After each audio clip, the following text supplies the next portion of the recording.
Accessing agent files. Brian Sovryn. Early 21st century anarchist. Creator and host of the podcast Sovryn Tech.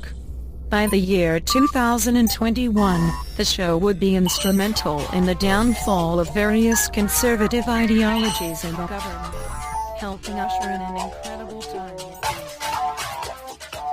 Hey, want to take a walk on the wild side and experience the bleeding edge of technology? Then get ready, because it doesn't get much more edgy than this. You're in for a wild ride. You're listening to Sovryn Tech with your host, the man in triple black, the golden stallion of the tech world, Brian Sovryn. He's got a huge brain. And now here's Brian. Woo! Oh yes! The Golden Stallion here for another great episode of Sovryn Tech. And boy, you know, in my headphones, I can hear so much reverberation, but that's because this is the very first Sovryn Tech 4-way. And that means there are 4 live microphones going. And so, boy, it's going to take me a minute here to introduce everybody. In one little room. Yeah. So, of course, you just heard the lovely and hyper-intelligent Dr. Stephanie Murphy. Hello. Thank you for having me on. Absolutely. And next to you is another lovely lady, Paige Peterson. Hi. Which is so great to have you on again. When was the last time you were on? July. Right after Porkfest. Okay, right. I came by. Right after Porkfest. Yeah, that was fantastic. So in fact, that was the first 3-way. So, but this is again and of course, Paige is from MaidSafe, but we've got our 4-way this time, and Mr. Ryan Taylor making his debut on Sovryn Tech with the Block Tech group, which I have actually highlighted on this show in the past, doing incredible things like Alexandria, saving all the information for the world to be able to get their hands on later on. Ryan, thank you for being on the show. Thanks for having me, Brian. Yeah, man, this is great. So we gotta. Everybody is clothed this time, I assure you. Why'd you have to ruin it? Mm-hmm. All right, no. Think of it however you want. You could imagine that we're not clothed, but that's... We can all just get undressed right now. Okay, yeah, that works. I mean, it's kind of cold in New Hampshire. Yeah. Yeah, well, when you got this many bodies in a studio, I mean, cold isn't a problem. All right. So anyway, this is really exciting for me to be doing. I really enjoy having people in studio. I know a lot of people always want me to have guests on the show, and I hate using Skype for a multitude of reasons. One of them being, actually recently, just in the past couple of weeks, the Snowden revelations have shown that Microsoft built in a backdoor for the NSA to get access to Skype pretty much anytime they want. So Skype's just a revolving door for the alphabet. I thought that was old news. Well, it's old news to us, but now it's like official that they can do that. So, and not that I'm so mad at Microsoft necessarily, because, you know, what are they going to do? I mean, okay, yeah, no, we're not going to put that in there. Okay, well, you know, I mean, it's the butt of the gun, right? That's what the NSA can come at you with. So, but anyway, I thought they were like the tentacle of the octopus. Microsoft? No, the NSA. Remember that logo that they had? Oh, with the octopus encircling the world? Well, they've done it. So, and no language is safe because Skype has that translator now, that universal translator. It's crazy. Anyway, enough about that nonsense. But you know, I generally don't like doing things without people being in the studio. So this is really exciting to have 3 other people in the studio besides me, and I will do my best to not be tossing chairs across the room as I normally do in each episode. But I have to say, just as a technical comment, it's kind of a makeshift setup that we have during the recording here, so bear with us if it doesn't sound that great. Sorry for that, but hey, 4 of us in the same room, hopefully that makes up for it. Oh, it makes up for it, no doubt. So anyway, you know, let's start going around the room. Of course, Stephanie, I think everybody pretty well keeps track of what you're up to, so, you know, they're constantly creeping on you. And if you don't know me by now. That's pretty good. But let's, you know, let's go around here. Let's go to Paige. Paige, you, of course, are with MaidSafe, which is a technology on Sovryn Tech that we are incredibly excited about and cannot wait to be out there. What is going on with MaidSafe right now? And in fact, just in case somebody's totally new and hearing this, what is MaidSafe? Sure. So MaidSafe is first and foremost a new decentralized internet. So the idea is to take the vulnerability that exists within the current internet and remove it. Oh yeah, my pants are coming off right now. And that vulnerability basically comes down to servers. Servers are the things that get hacked or cracked or however you might envision it. And in the end, if you want to secure files and processing and data in general, then removing the central points of, corruption or, central points of being able to corrupt data or, steal data or even access data, which exists within servers. So MaidSafe is creating an internet that gets rid of the central points of failure, that being servers, as best as possible, and just kind of like shuffles the cards over this huge distributed network of resources that you get from other people's machines, other people's computers. So now, what is going on with that? At what stage are we in development? Are we looking at release soon? So release is pretty much imminent. However, we've been saying that for the past 6 months or so. Things have been getting pushed back, a month at a time in terms of the test networks and what we're going through. So they've actually done a lot of rewriting of core stuff within the past few months, just realizing, seeing it run in the testnet and realizing the fixes that they need to make are more important than launching, when we originally said, which was pretty much right now. We said we were going to do it by the end of the year, but we're looking probably about March, though that could be pushed back a couple months more. Who knows? I will say, that's fine with me. I often complain about people not delivering the goods, but we're talking about, in my opinion, a technology that is so game-changing for what we're dealing with right now as far as, an interconnected world, that I want the time to be taken. I want it to come out right. And in large part, especially because I think if it's not right, it's going to come out there as, I don't want to say as a proof of concept. It's not that. It's going to be, if it doesn't work this time around, I'm worried everybody's just going to say, okay, let's give everything to Google because this isn't going to work. So I appreciate, in this case, that time getting taken. Yeah, and we're also extremely open about our development process. Very open, yeah. We have a roadmap and everything. We cross things out when things are completed. So all of our development is completely open, and everything that we're building is completely open, so you can see that we're doing stuff. And, there's we have this kind of tracker website. It's Jira, Jira.maidsafe.net, and that'll show you basically all of the issues that we're working on, things that are completed, things that are upcoming. Yeah, so. Jira is a good platform. I think they're the same guys that make Atlassian. They are, Atlassian. Yeah, great platform to be on there. So excellent. And so, now because I think what a lot of people, and then I want to get to Ryan here, but I think a lot of people, when they picture MaidSafe, they're expecting it to kind of do everything, to completely replace the internet. Is this going to be coming out a little more incremental, though, in its features, or is it going to be feature complete in March? So, the focus at first is on storing data and making that as solid as possible. There are conceptualized ways to work with distributed processing. We do use distributed processing, but not in the way that replacing the entire internet would take right now. So, for example, if you have a website running on a server and you're using node.js for your backend, not everyone on their home computers has that installed. So you need to be able to figure out how to make that work in a distributed way, so that not everyone has to have all the different, processing environments on their home computers. Sure. So the first part is this distributed storage. We do use processing because they're the nodes themselves. In terms of providing resources to the network, you need to provide processing so that nodes can check and verify each other and do internal stuff. Right. So the next iteration will be I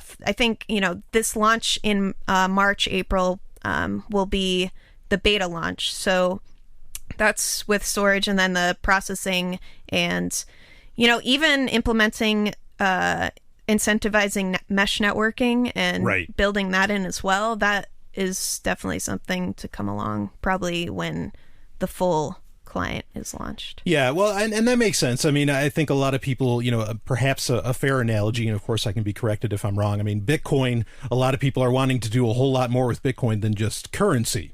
And so, but that takes time for those features to come out. But if you can take advantage of what it can do already, go for it and do it. And so I think, I mean, even just the kind of I guess you'd say the storage end of MaidSafe, that's what's going to be ready in March. Yes, for sure. Even getting, starting to use that is incredibly important because data retention, redundancy is, for humanity, one of the most important things ever. I mean, I don't think people think philosophically enough about this sort of thing, but we want to make sure data gets protected, data is available for the future, always, and not controlled by gatekeepers. And that's one of the beautiful things, really, that I think MaidSafe does, is it gets rid of the gatekeepers on a lot of this, but which dovetails nicely, I must say, into what Mr. Taylor does. Ryan, you are with the Block Tech group. Did I get that right? Yes, the blockchain technology group, right. Short Block Tech. Okay. And you particularly are working on something that I talked about on Sovryn Tech in the past, which is Alexandria. Now, why is this called Alexandria? Tell me all about this stuff. All right. Well, the software that we're building is essentially a front end for distributed technologies, really focusing on blockchain and at its core as a permanent store of history, a permanent store of record. And we'll be using blockchain technology to store all sorts of content from micro news platforms like Twitter, as well as market data, RSS feeds, all the way up to podcasts, anything that's published on the internet, essentially. Now, I saw in Vegas, and you looked very different at the time. You had really long, you looked like Jesus walking around. I didn't hold that against you. Let me see your hands, Ryan. Yeah. Not bleeding right now. Yeah.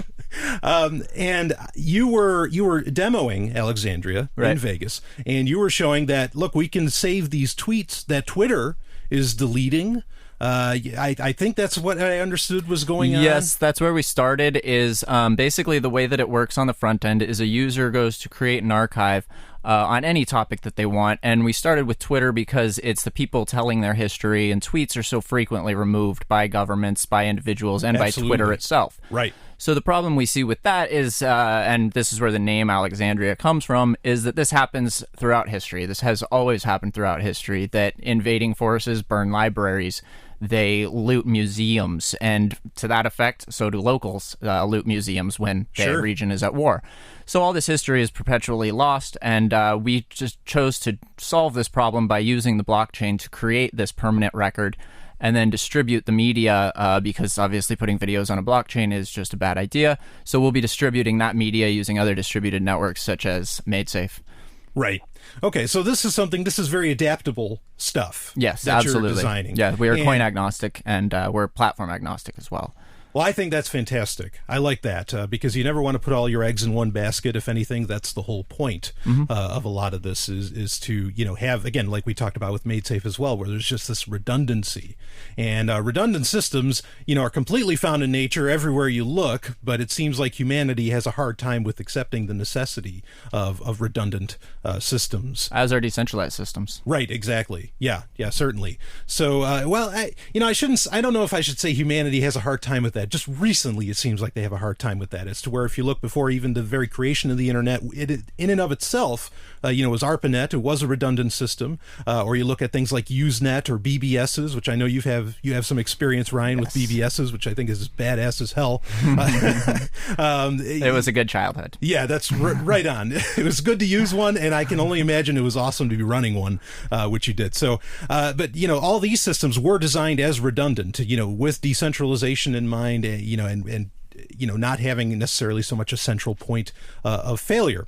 So I think that's exciting. So a great group here to have. I love it, and we've got a lot of great topics to get into. But I think we're going to start it off with something really sexy, if everybody's open to that. Mm-hmm. Yeah. Nobody said ants.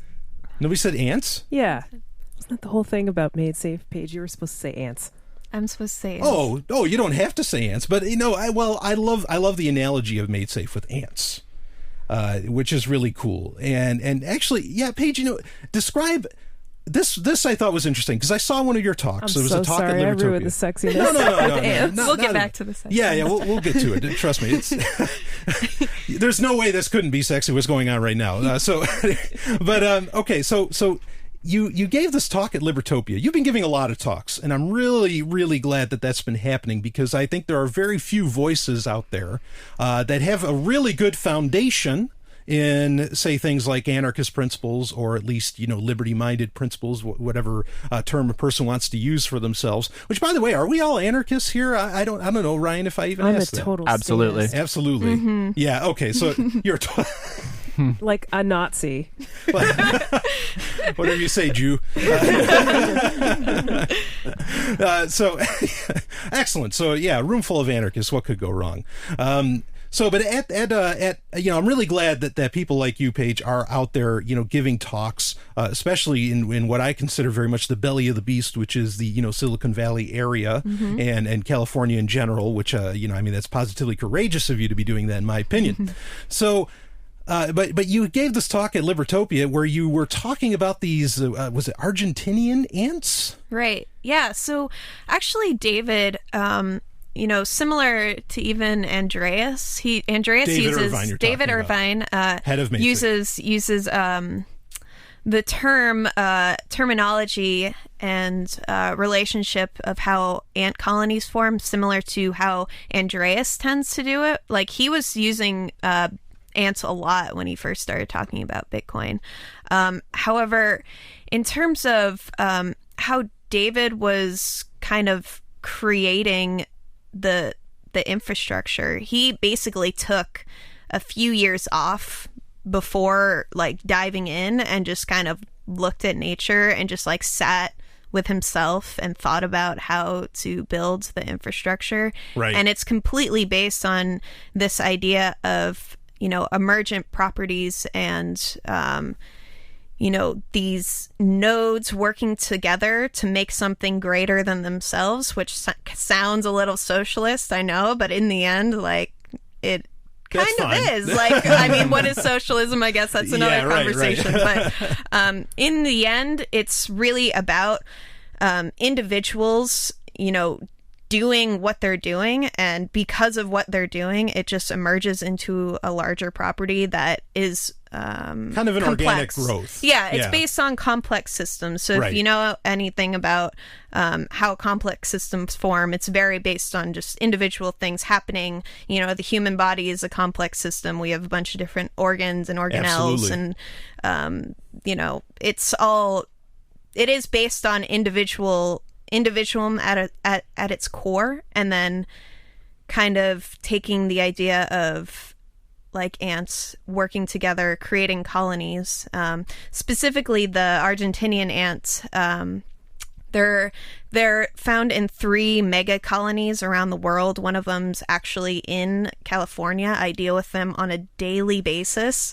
They are they are the biggest pest ever. They're always in my house. But so all along the California coast, and I think in Japan, and then there's a huge colony in Europe somewhere. But if you take ants, normally ants are territorial, but if you take ants from these 3 mega colonies and put them together, they're friendly with each other. So it's basically one global ant colony. So somehow there is, with these Argentinian ants, which obviously they're originally from Argentina and they've spread due to colonialization or whatever. Yeah.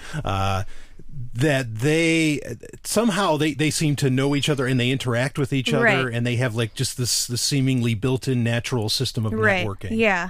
Yeah, it's an amazing thing to really look at. And I often on Sovryn Tech I talk about biodiversity as perhaps really the underlying core of just about how anything works, about how anything is successful and thrives. And I think Argentinian ants are kind of really actually more of a case of that, even though I guess they are to some degree an invasive species. Yeah, is that they accurate? are technically. Yeah. Right. Okay. But all the same, they do seem to have this adaptability to what's going on around them, and clearly where they have gone has not fallen apart, and so the biodiversity in the area has also allowed the ecosystems that they go to continue to thrive and to move on. So it really shows the example of that. But the beauty of the fact that you can look at nature and you can see, okay, how the hell do I build this?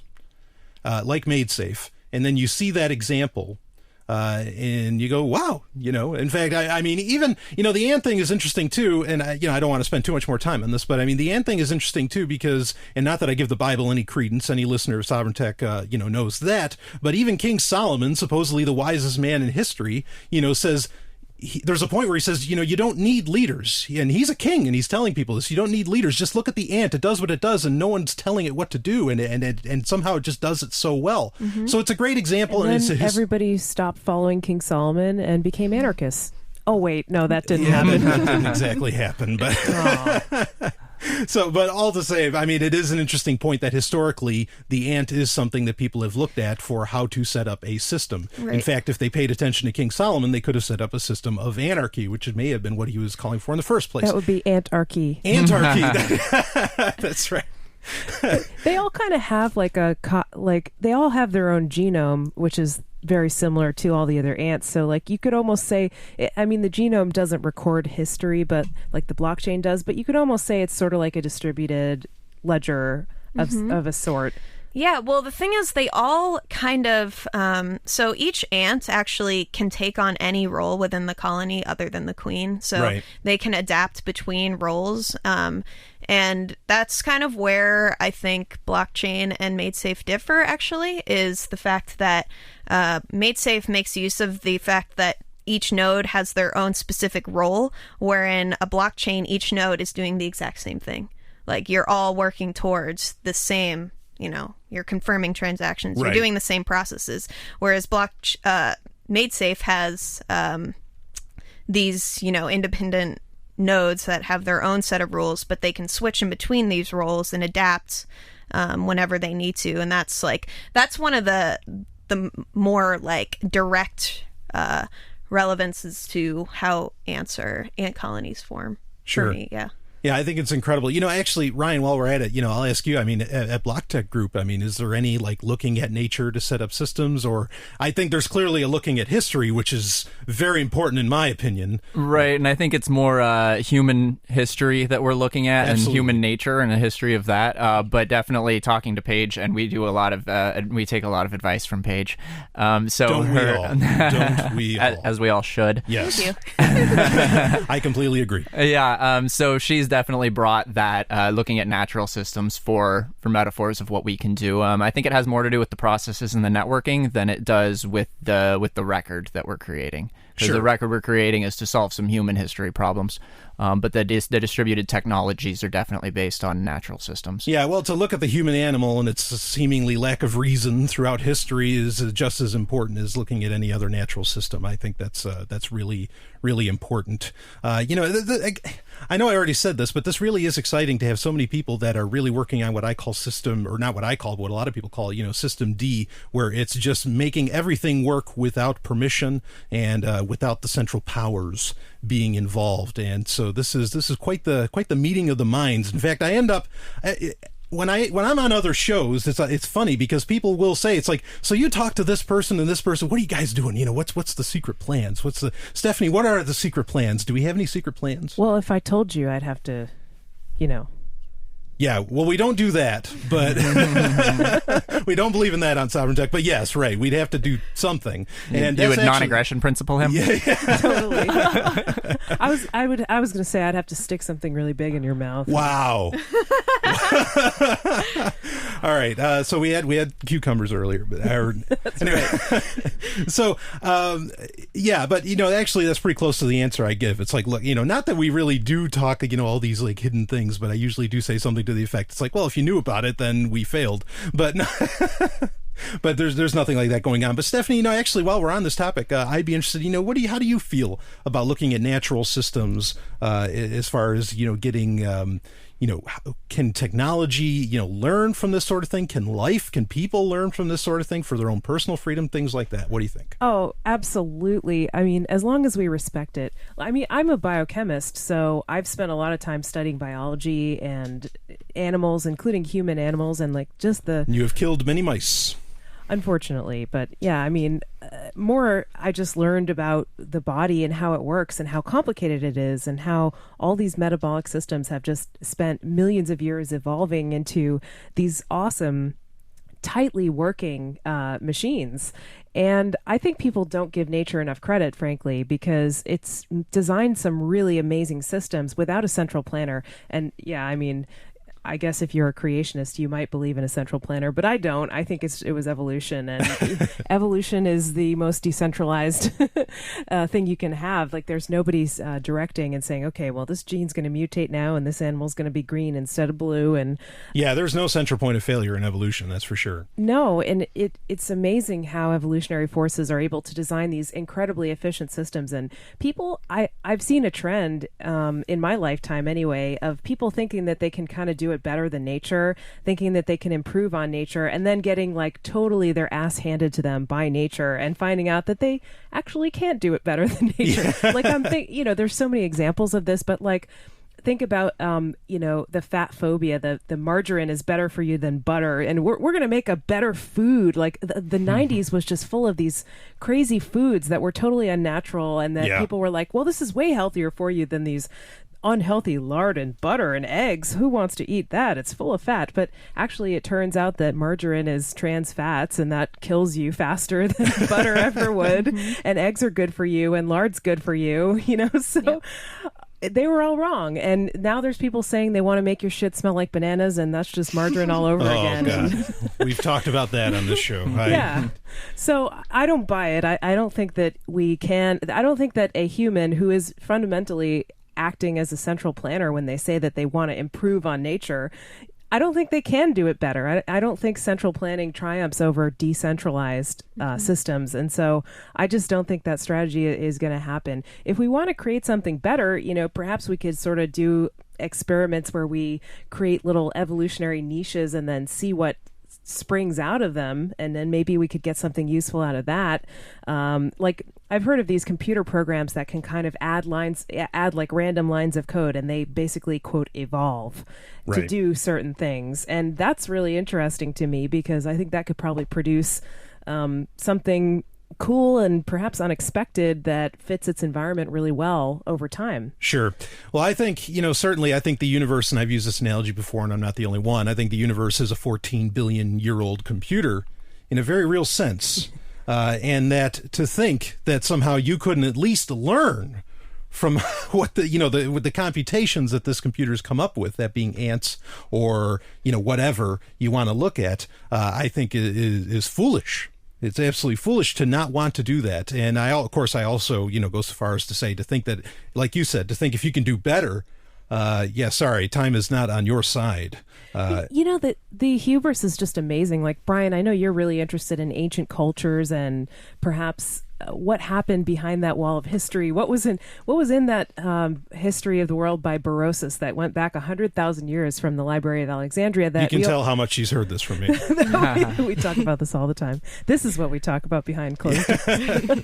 But yeah, what was in that and what was destroyed, now that we only have the title page that says, it goes back 100,000 years, but you can't read it because the text was destroyed by the burning of the library. So Ryan's going to take care of that. Yeah, totally. That's not going to happen again. But we're going to have to wait another 100,000 years to find out the history. But I mean, people don't give ancient humans enough credit either. Like, there's this attitude among archaeologists that's like, well, how could these primitive people could have figured that out? But in fact, the Egyptians were amazing chemists. They figured out mummification. They figured out how to make like rudimentary batteries. Like, there was so much that they understood about chemistry and math and science. Most ancient peoples were amazing at astronomy. They spent a lot of time watching the sky, and they could calculate very precise calendars. Also, Greeks, Romans, they were great at mathematics, at philosophy. They really advanced in so many different ways, and they all had the same genetic equipment as we do, as far as the capacity of their brains. Like, they didn't have smartphones. Okay, they didn't grow up with computers, but they had the raw equipment to be able to do math and science and philosophy and all kinds of, and language. And, we shouldn't underestimate them like so many people do.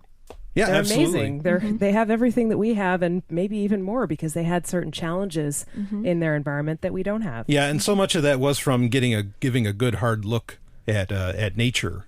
You take the example of Eratosthenes, who actually, he was off by a few percent, but he figured out the circumference of the Earth, 2,500 years ago. I mean, that's with sticks. You use sticks and shadows to pull that off. I mean, that's quite the trick. Chinese medicine, Vedic medicine, like the Indians figured out so much about medicine. I mean, don't even get me started. Yeah. The point is, humans are amazing, and nature is amazing, and animals are amazing, and I think people should give them more credit. Modern people. Yeah, more credit.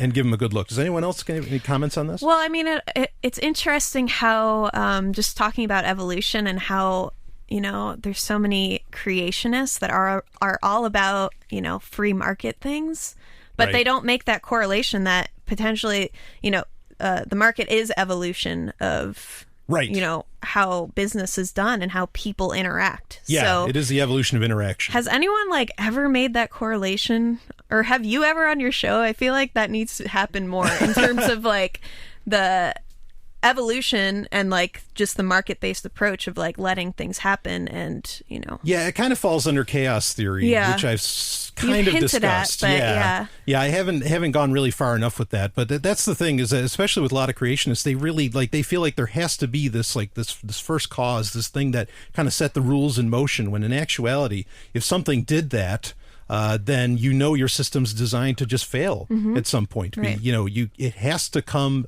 organically, like we've been talking about with MaidSafe. It has to be something that can adapt, like we were talking about with Alexandria, what Block Tech Group's doing. Yeah, absolutely. I don't think that it's a great point, Paige, and I don't think it. And this is why we all listen to you. No, I don't think it gets brought up enough. you can hire me hourly. Yeah. For all you That's right. Add IOPTIO on Twitter, folks. Of course, actually, Twitter handles for everybody will be in the show notes if anyone wants to follow all these fine people. But Ryan, what's that? I haven't tweeted in 6 months. It's like minarchism and anarchism. In just a few months, you'll be all Twitter. I tried to like Twitter. We're going to talk about social media on the show, right? We can. Okay, because Paige just deleted her Facebook account, and last time she was here, she simultaneously got me into Twitter. Okay, so last time you were here, Paige, we talked about Facebook and how fucked up, and how they perform unethical experiments on their users without their consent.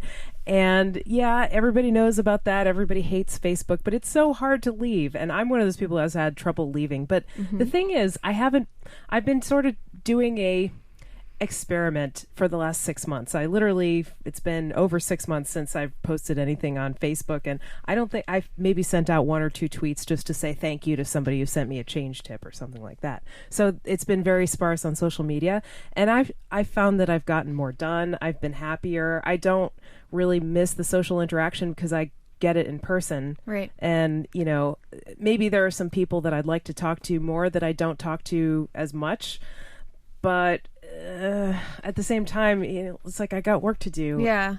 And most of social media, it seems, is negative. There's a lot of negative experiences that you can get that just suck up your time and ruin your day and don't make you feel very good and take your focus away from things that are more important, like making money and getting stuff done. Yeah. So time for yourself. I don't quite know what to do. I feel like I've spent years amassing cold turkey. It's always the answer. I mean, I've got these. Put the cigarette down, Stephanie. Cold turkey. I want you to hear my concerns because I feel like it is a valid thing. I've spent this time building up followers on Facebook and Twitter, and I am kind of a public person, so it's valuable to have a list of people who have said, yes, I want to hear from Stephanie about what's going on and what projects she's doing. So I feel like that's a valuable thing. And I haven't been utilizing it, but I don't feel comfortable getting rid of it and saying I'm just going to delete myself. And so I feel stuck, and I don't have a clear answer coming to me about what I really want to do. Well, I guess that's why I am keeping Twitter. Ideally, obviously, I'd like something more decentralized. So hopefully, when MaidSafe is launched, all of my tweets aren't being saved to servers, which could potentially be deleted or anything. Right. But I think I do also enjoy having being able to express ideas and feelings to a group of people that want to hear them, which is why I kept Twitter. Really what it comes down to with Facebook is the morality aspect. I just like can't support what they're doing. With Twitter, you know that you're seeing everyone's tweets unless, obviously if they're asked to be deleted by certain, organizations. But it is like a feed of everything. So it's not being tailored to you as Facebook is. So they don't have reaching your audience.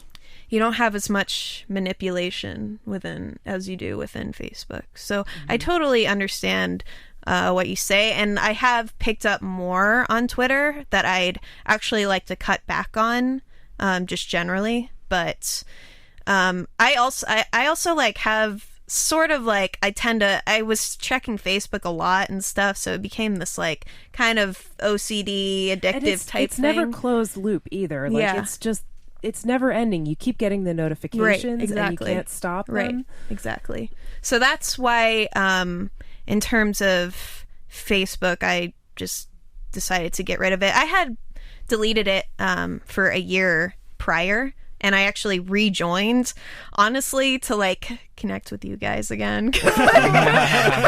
Like I totally blame it on you guys, but it's okay because it's gone now. But sorry, we sucked you. No, I mean it was good to like relive and remember why I want that deleted. I mean, I do enjoy, like, it's tricky because I do agree with Brian in terms of a lot of how, just human brains and like the capacity to know people is pretty limited, and social networking just makes it it dilutes your brain a lot, and it makes it hard to actually connect with people. Sure. So I do understand that, but then I don't know, like even with like, I don't know if you know Amanda Palmer at all. She has a huge Twitter following fan base, and she's a musician, and she's like extremely she keeps up in touch with all of her fans and stuff like that. And I don't know, I think it can go both ways, but in terms of Facebook, it's purely moral. Right. Well, Ryan, I want to get your thoughts on some of this actually, but just before I do, I mean, it is, Twitter is slightly a different animal. It's supposed to be more of a broadcast medium, I guess, than talking, having conversations or whatever. That makes it very difficult to do that. But then at the same time, of course, I would argue that, having conversations in that way may not be the best or the most optimal way to have anything that has any real meaning in the first place. But also, I mean, none of these, Google Plus, Facebook, Twitter, all of them have certainly their bad deeds. And yeah, my biggest issue with Facebook is that they are the most egregious of the bunch. I post the show, I post Sovryn Tech on Google Plus and Twitter. Eventually, maybe there will be no more Google Plus. Google Plus gets wrapped in with a whole ton of other features that I seem to need at oddball times, but that's not an excuse to be using a completely unethical company's service. Twitter, Twitter does some ugly things, like they will use they found out some celebrities like The Rock and William Shatner, they were like having their accounts follow an advertiser when they never followed that advertiser. This is a pretty recent story.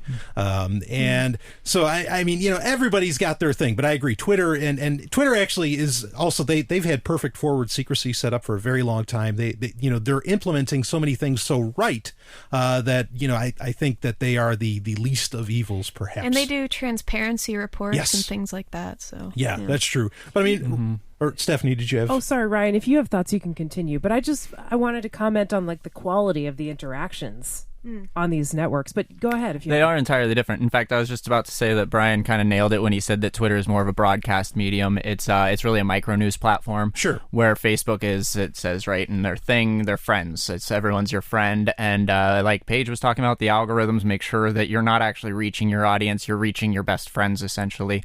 And what I deleted my Facebook account recently, following Paige's lead, And one thing that she pointed out to me was a lot of my friends, when I was telling them I was going to leave Facebook, a lot of them kind of guilt-tripped me and said, oh, but you're my favorite part about Facebook. And then I realized that maybe I don't want to be leading people to Facebook just so they can follow me. Sure. I started feeling a little bit guilty about that, and ended up using Twitter, and I use it just to kind of let people know what I'm up to. And I do a lot of live streaming, so if I'm doing a live stream, I broadcast it on Twitter. I have people actually watch it. I broadcast on Facebook, and my friends all ignore me.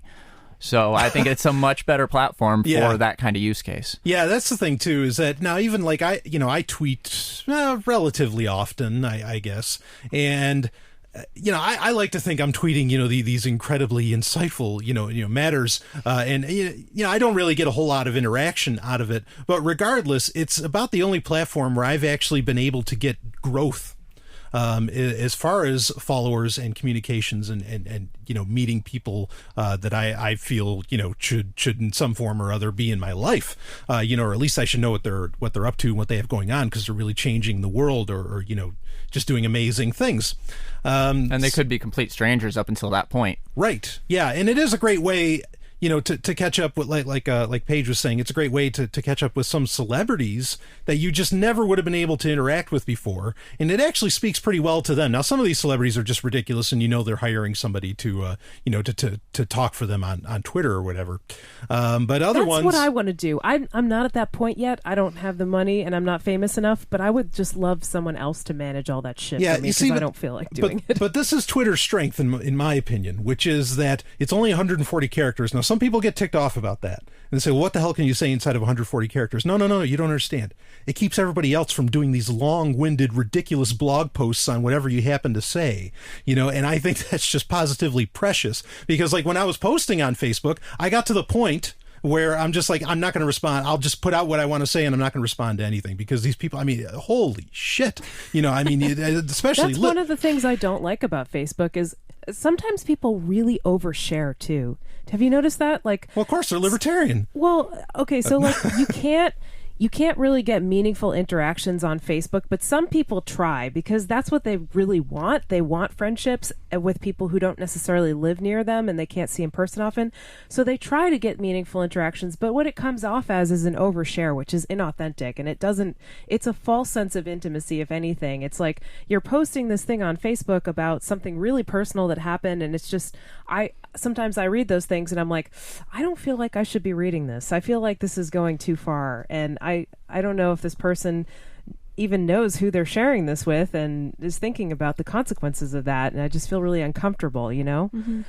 And it's either that or it's these super superficial things, just memes and so you can't connect with people. And same thing on Twitter. I feel like it's like either you're gonna get favorites from people who already like you, or you might get trolled, and because it's a public thing, there's a lot of people out there who are just kind of negative, and they sit on Twitter and just troll, and they can, because you can make a throwaway sock puppet account. It doesn't matter. Twitter fails there. Not allowing, and that's a problem everybody recognizes, that they're not solving it, and they can't solve it, because otherwise they're going to lose their quarterly reports are going to look like shit if they solve this like sock puppet account thing and all of that. So certainly that's a problem, and that's a problem of the model, no doubt. So we're all definitely choosing a lesser of evils, and also because it's public. I don't know if you guys have ever seen any of those clickbaity articles, but like there are these clickbait blog posts written about what so-and-so said to so-and-so else on Twitter, like these Twitter flame wars between celebrities. I actually haven't seen those. Good for you. I can imagine. It's terrible. But like, because it's public, there can be dirty laundry that comes out, and dirty laundry on Facebook too, of course. One of my favorite authors, Bret Easton Ellis, actually is kind of famous for ordering cocaine through Twitter. I think the actual tweet was, "Someone come over now and please do bring cocaine." Well, that's the thing too that I like about some degree of public forum, is that you get to see that everybody's a goddamn freak, and it's like, and it can normalize all even your wildest desires. You're making a funny face there, Stephanie. I'm just trying to think of an example of that, and I haven't. I mean, unless you're talking about that guy that sent the dick pic to the politician that sent the dick pic to Wiener. Not once, but like 4 times. Didn't he do it like 4 times or something? Yeah, I lost, I don't know, I mean, it's not I think something I wasn't say... like, I wasn't like clicking refresh. It's like, oh man, are there more Anthony Weiner pics? No, me neither. And that's the last thing I want to see is a politician's dick. But, I think that may have normalized, I guess, sexual stuff among politicians a little bit because he got reelected, didn't he? Well, a lot of these didn't ruin his career or anything, but I just don't see like a lot of people tweeting about their biggest fantasies and desires or anything like that. No, you're right. It made normal. You're right. They kind of don't, much to my chagrin. You're actually kind of right there. But at the same time, a lot of these, all this stuff being stored up into the, into the cloud, onto the big bad internet. I mean, it's allowing for the fappening. It's allowing for, all of these situations where, nudie pics are getting released. Not that I'm saying people should, one's idea on the ethics of that is a whole other story. But the fact is that suddenly you realize that pretty much everybody is like taking nude pictures of themselves, by and large. But this is the thing. Nobody's complaining about the fact that there is nude pictures, or at least not many people that I've heard are complaining about that, but they're just saying, wow, we shouldn't be able to see this. But go ahead. Okay, but like, I don't know about you, but I'm fine admitting my sexual freakery to you or like anyone in this room, but not to my mom and grandmother who might look at public tweets. Oh God, it just made me think about. There's this video out there called "Ladies Looking." It's like this improv comedy troupe, and it's a bunch of women, and they're reading messages that this guy in the improv group received on Grindr. So they're like gay pickup lines. And I can imagine. This one lady, I'll put a link in the show notes. Like, she's reading this Please message, do. and she's like, "I'd love to start my weekend off in Austin by sucking a big old dick. Hi, Mom."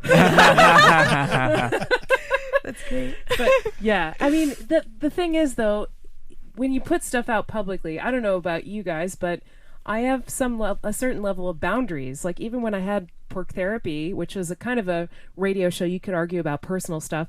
I did have certain boundaries that I just wasn't really willing to go past. Like I didn't want to reveal every detail of my life to people.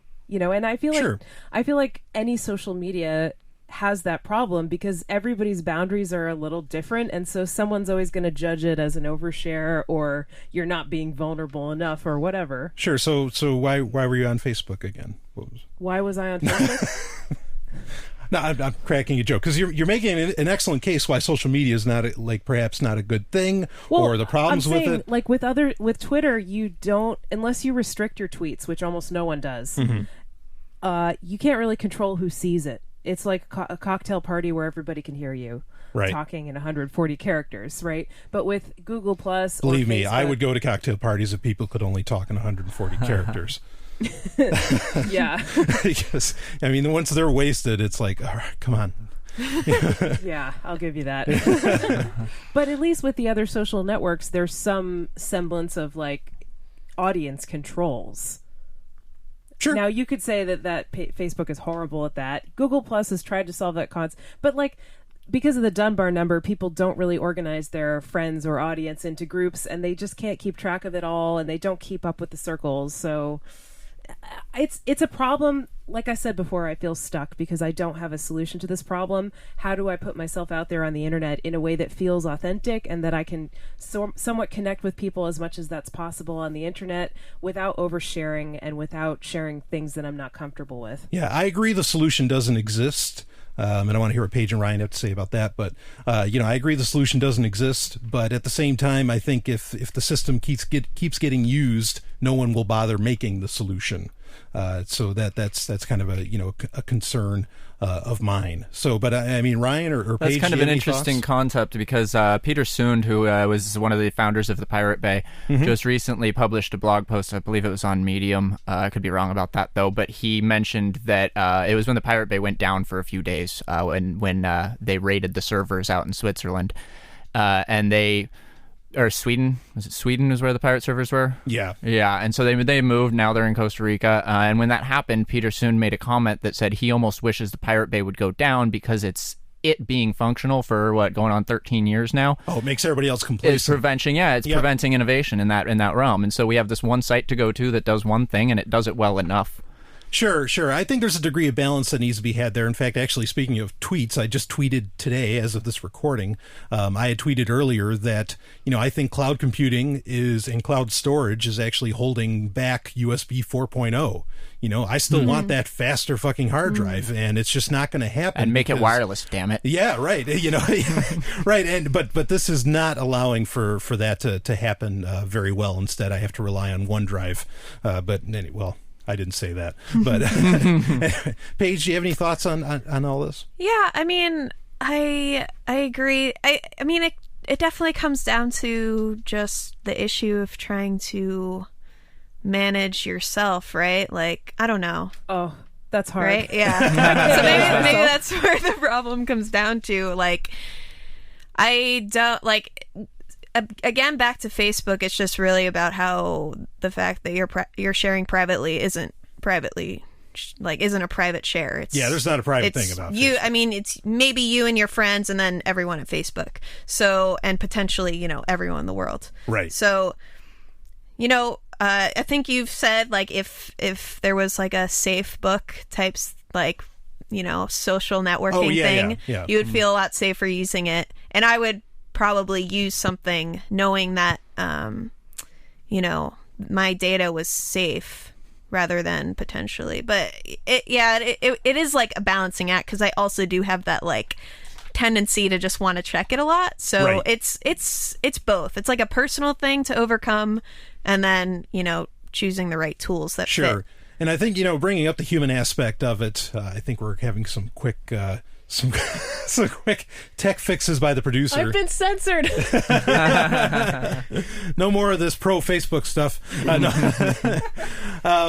With the human condition, I mean, that's something too, is that a lot of these people, they program, they design, and in fact, I imagine the bulk of their money doesn't even go to engineers per se, but it goes to, how do we get people to use this thing? How do we get people to keep looking at it? How do we get people, to just become obsessed with the whole system? Be it Facebook or whatever. I mean, they hire ad guys and to do this sort of thing, and that's really a whole other problem. But I think that Diaspora actually kind of addresses that. Have you heard of Diaspora? Yeah, absolutely. The open source, decentralized, I believe it was written in Ruby. Right. But the concept with that was that you had to install your pods, right? And so everyone had their little pods, and every pod contained all of the data. So in a sense, you were secure from the big bad Facebook having your data. It could be your friend's pod. He could be running it, and then that his server has it or whatever. But they didn't do any marketing. Not enough people cared about the features that they were offering. Sure. And the thing just suffered a horrible network effect, and now a lot of the pods are shut down. The thing's kind of overall useless. Right. Yeah, no, Diaspora, that's something a lot of like liberty groups have tried to kind of get people on board with, which I applaud, them wanting to do that, and get people away from Facebook. Particularly, there was a big issue where Facebook was, you had to start using your real name. With the service, and so I refused up until the day I deleted my account. Right. Yeah. So a lot of liberty-minded people, their accounts got shut down because they're using these pretty wild names that are obviously not. I was real. Copernicus Mowgli. Yeah. That's pretty good. Yeah. A little bit of science, a little bit of a fantasy, and Jungle Book in there. Yeah. A little bit of copyright commenting too, because if you think about what happened with the Jungle Book, it was written so long ago. Disney ends up co-opting it, stamps a copyright on all of the assets. So I have to spell it differently than the Moglii, of course. That to say nothing of the fact that Disney never gave Kipling his due.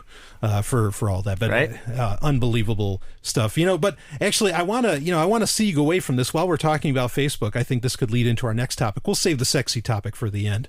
And the next topic I want to talk about is something I've been really excited about as of late, and that is virtual reality. Are we open to talking about this right now? Yeah. All right, cool.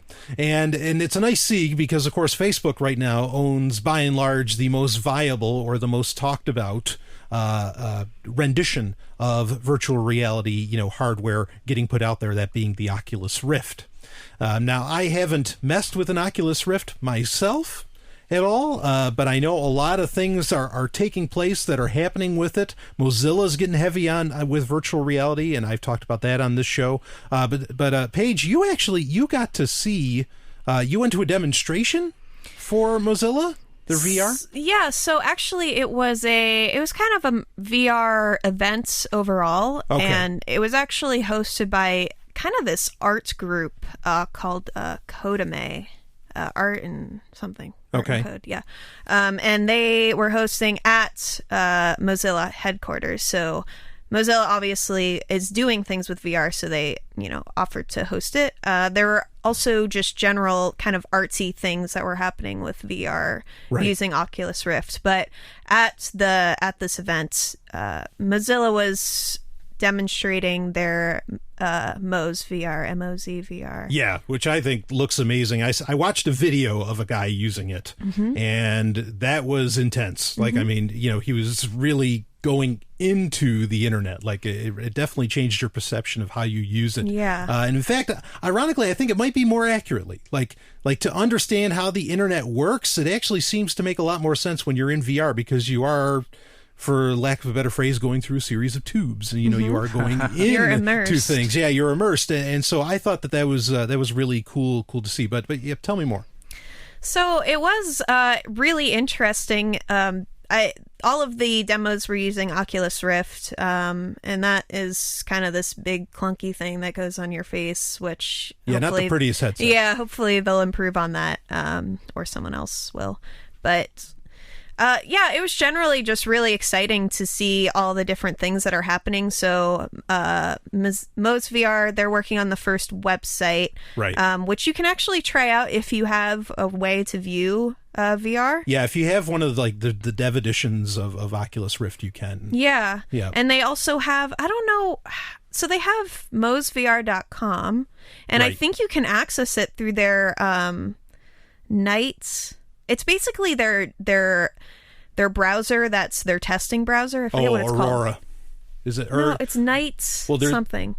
I thought. I don't know. I mean, Night something. I don't know. It might be a special one. I think, because I checked it out, and I think it was actually a very specific version. Like, it was actually like version 35 or something, or not 35, but because they're only up to 34. But it was a very particular one. Yeah, it wasn't Aurora. I forget what they called their nightly for that. But in any case, yeah. So you can. I don't know like what capabilities it requires. So you think it's the dev version of Oculus Rift that you need to plug in? Yeah, I think you need that. Because honestly, like, VR is just two screens split and then morphed. Yeah, so put into one.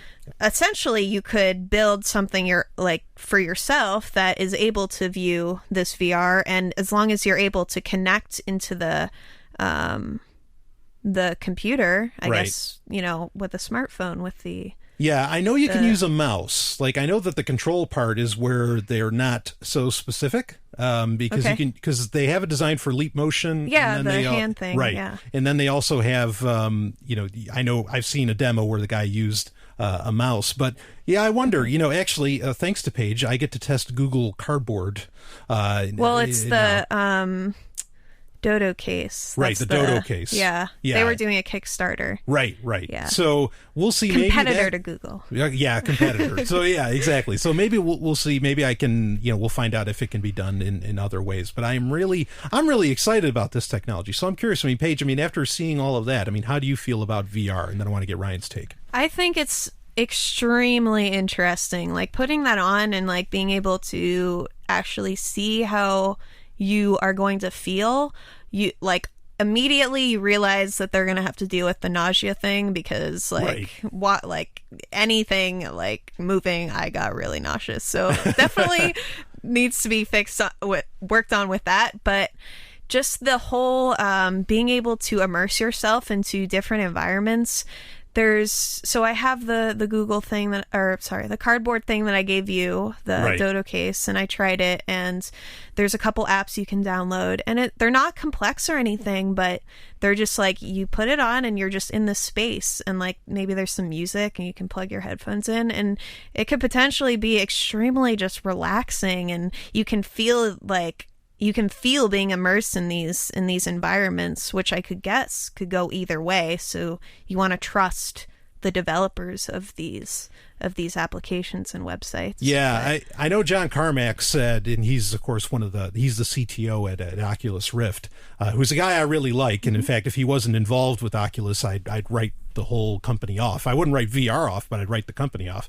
But he had said, yeah, pretty much anytime anyone tries on an Oculus Rift, they just become a believer, just like that. They get it. And I think you kind of touched on one of the more interesting aspects of VR, which is the therapeutic possibilities of it, be it preventative or something that needs to be taken care of, as far as a trauma or whatever, that VR could pretty uniquely touch on with people. Did you have more, or I want to go to Ryan? Yeah, Ryan can talk about it. Yeah, I mean, Ryan, so how do you feel, if you've had any experiences with virtual reality or whatever, but how do you feel about the technology in general? I'm really excited about it, for sure. I haven't had too much experience with it, aside from the arcade games they were throwing around in the 90s. I put a few quarters into those and hated myself for it immediately afterwards. Would you mind sharing your age? Yeah, I'm 34. 34. Okay, so you got a year on me. Been around so for a while. I understand the deal. Okay, yeah. Yeah, exactly. VR was like standing in like this octagonal, this like weird arena thing that they put you on, and yeah, and then you had this huge, talk about an ugly headset that showed you polygons essentially. Right. I mean, yeah, Oculus looks like looks like Armani compared to what we were doing in the 90s. I mean, right. Exactly. It was really something. So yeah, So that was my last experience until I saw one of these Dodo cases that Paige brought in, and it's amazing for a piece of cardboard and a smartphone where you can put yourself. She's so corrupting. You don't even know. But now I'm really excited about it. I'm actually going to start going to some VR meetups out in San Francisco, because those happen, and I think meetups are a great way to get yourself involved in some technologies. So that's the thing. Yep, those are happening, and they're pretty popular. As a web developer, I'm really excited about the front-end web capabilities of VR. Which Paige mentioned briefly. You would need some sort of control, as well as a way to read where the eyes are pointing, from what I understand, and be able to fully immerse yourself into a website. And I think that could kind of solve part of the nausea problem, because you don't have to walk through a website if you just click on something and it takes you into the next room or it moves you around. Right. Because it is very nauseating trying to walk with one of those things on. You take a step forward and you feel like you're stepping off the side of a boat. But even like so there was one app that was like a roller coaster, and you were just standing there, and even that, like, whoa. Yeah, well, this is something, even though they used to call it like Cinema 2000, where, it was in a dome, and it simulated that, it showed a like a first-person view, and this was being done in the 70s, a first-person view of you going into a roller, riding on a roller coaster, that was just video getting projected onto the screen, and you still felt like you were riding that roller coaster. So certainly this is a very real problem that's been known about for a long time, and definitely needs addressing. I think even in the 90s with those polygons, very polygony setups that they had back then, which is what you would see, like a knight looking like if anyone ever played the first Virtua Fighter, you'd get an idea of what we're talking about. Where Wolf looks like, his biceps look like pyramids. Everything's all polygons. Everything looks like paper mache. Yeah, everything. You're right. But even with that, people still experienced, as I understand it, this nausea and all that, and it really just put the whole technology behind. Totally.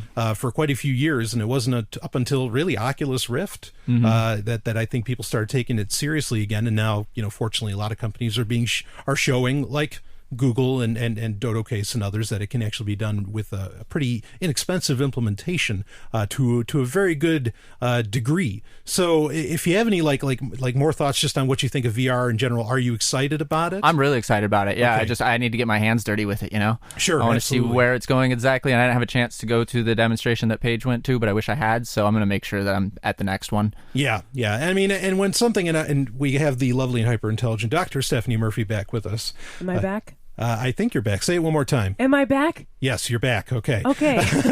Yeah, technical difficulties. But I think one of the very important things that isn't getting discussed enough, as far as I've seen, and maybe you've heard it at these meetups and I just don't know about it, is, this stuff, for me, has got to be open source. Like, by and large, it needs to be open source.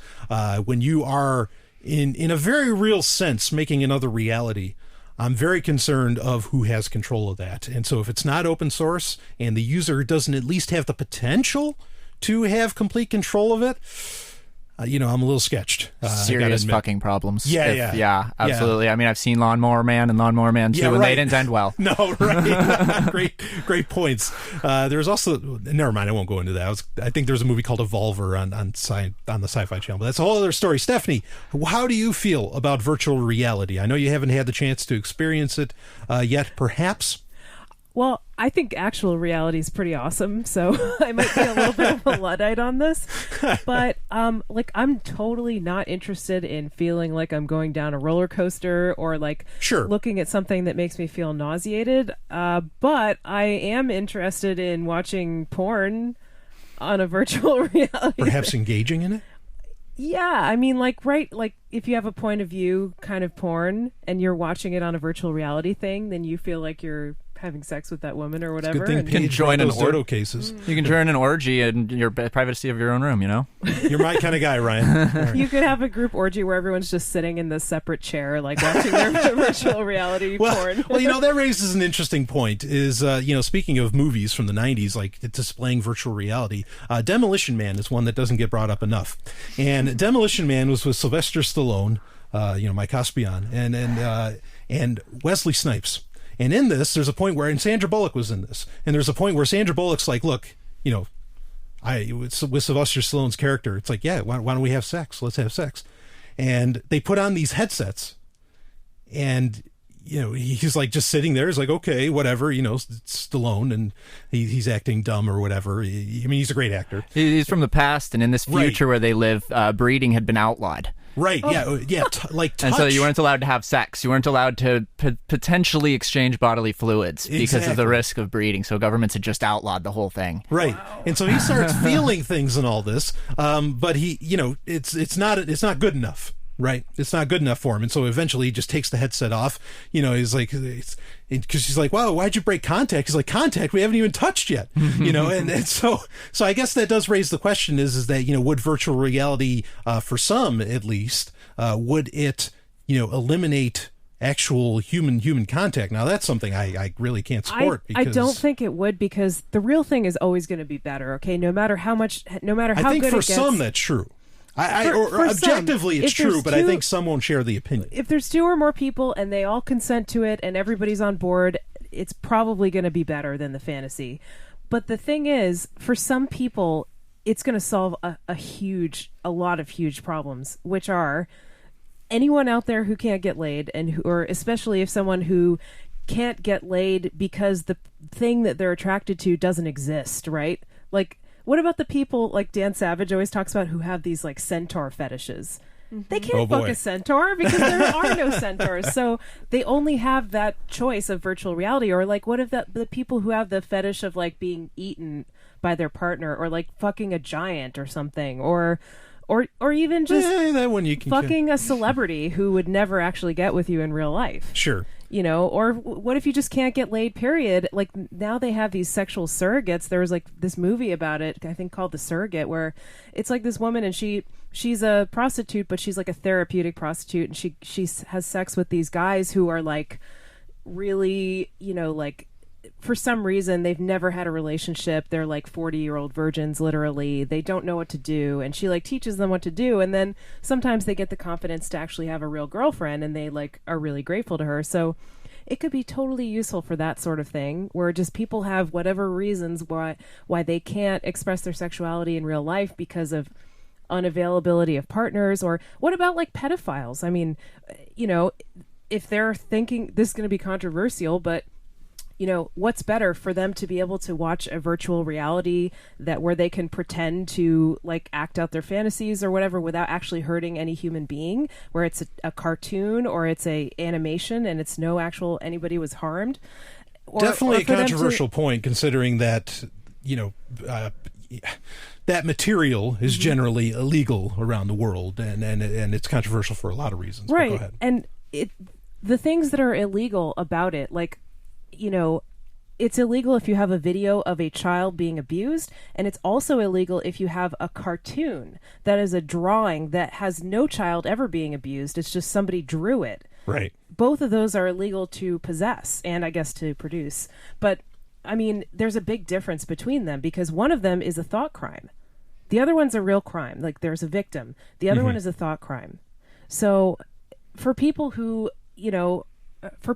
for whatever reason, something's broken in their brain and they have those proclivities, and what are their choices now? They can, kind of castrate themselves, like chemically or surgically or whatever. Well, they could pray to God. That works. No, you can't pray it away. Whoops. It doesn't work with the gay either. I mean, it's a real issue, and until it's scientifically understood, Yeah, well, what I'm hearing is what pretty much everybody here has been talking about. One of the initial use cases is therapeutic, whatever that may be. Whether that's allowing someone to indulge or to help them get over it, however the controversial point goes. Okay, and so I think that's interesting. So it sounds like you're positive about its use. I don't know. I think it could be positive.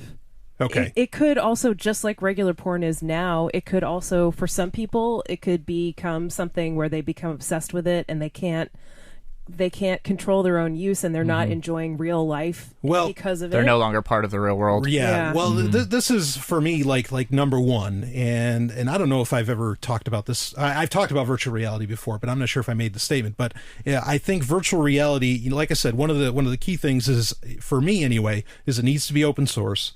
But the second thing is that, yes, I agree. I would be very concerned about people who do not have a firm foundation in reality in the first place. You have to have that real relationship with reality. And believe me, a lot of people don't have it. Okay.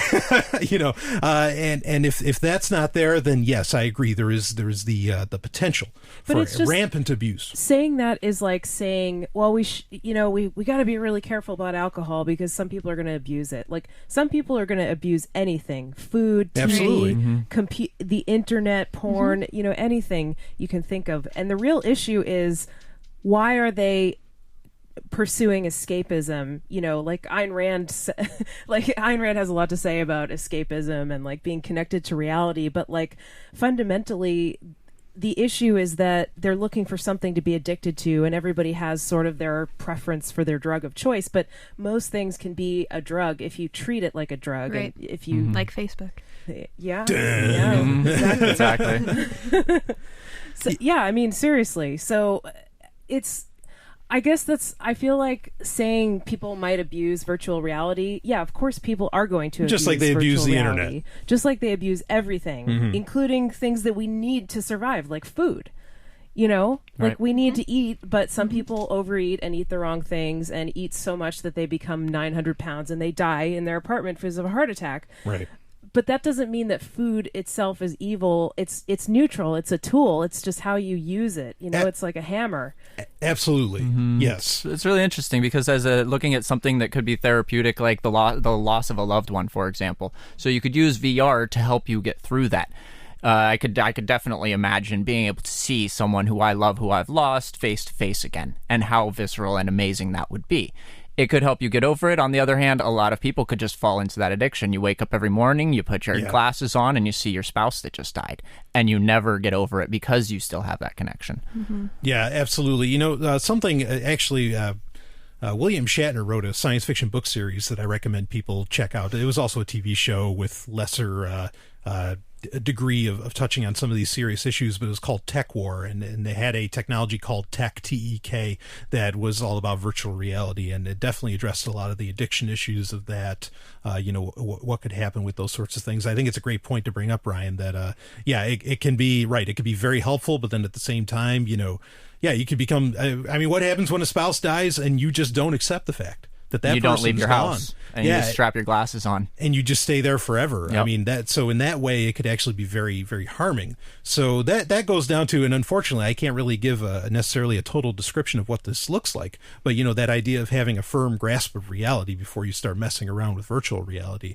The thing about virtual I have to say, as addictions go, it could be pretty harmless. I don't think anyone's going to drive while they're watching virtual reality, because you can. It would be like driving blind, right? I'm trying to think of ways that people could harm other people while they're being addicted to virtual reality. And I don't think they really would. I think it would be more like they're sitting at home in a safe place and they're just knock themselves out, having fun, but not hurting anyone else. Like, whereas with alcohol, you could say, well, people get addicted to alcohol and fine, whatever, let them drink themselves into oblivion, who cares? But at the end of the day, they often do violent things and they hurt other people, and that could be damaging to others. But virtual reality seems like it could be a very like like it's almost a way of like the person is almost in a jail cell, like a self-imposed cell. They're like confining themselves to their virtual world and probably not hurting anyone else. And so really the only victim is themselves. Until someone tries to take it from them and pulls them out of that world that they've been in. I mean, there's been cases where kids kill their siblings because they take the Xbox away from them. Sure.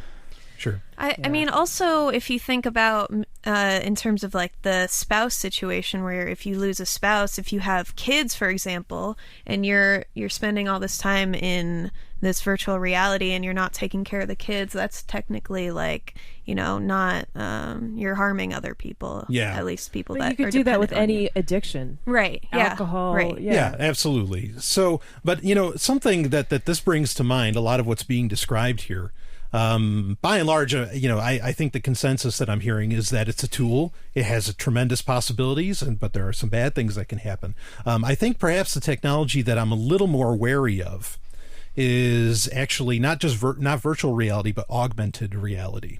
Because if, Ryan, you brought up that great case of, a loved one that's gone. What happens when it's not virtual reality, where a person just sits with their headset on, but they actually create a, software to where with their augmented reality, they have Google Glass on or whatever, and they're constantly seeing their loved one, and that person is interacting with them and all of this.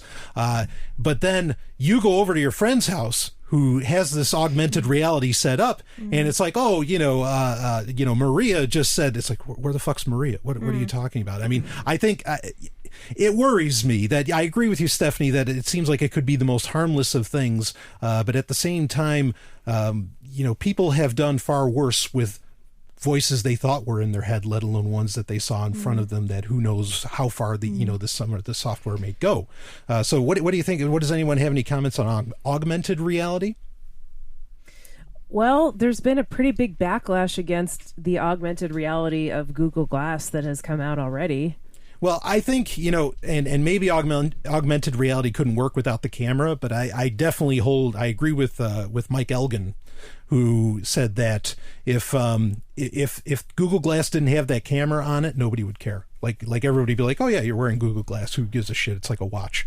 That's pretty interesting, because this Dodo case that we got, some of the apps, some of the VR apps on there, they actually use the camera on the phone, because the camera is out facing when you have it on, and so you can use it. So you can use it for augmented reality in the sense it'll capture everything you're looking at, and then you can implement any kind of thing on there that you want. That is interesting.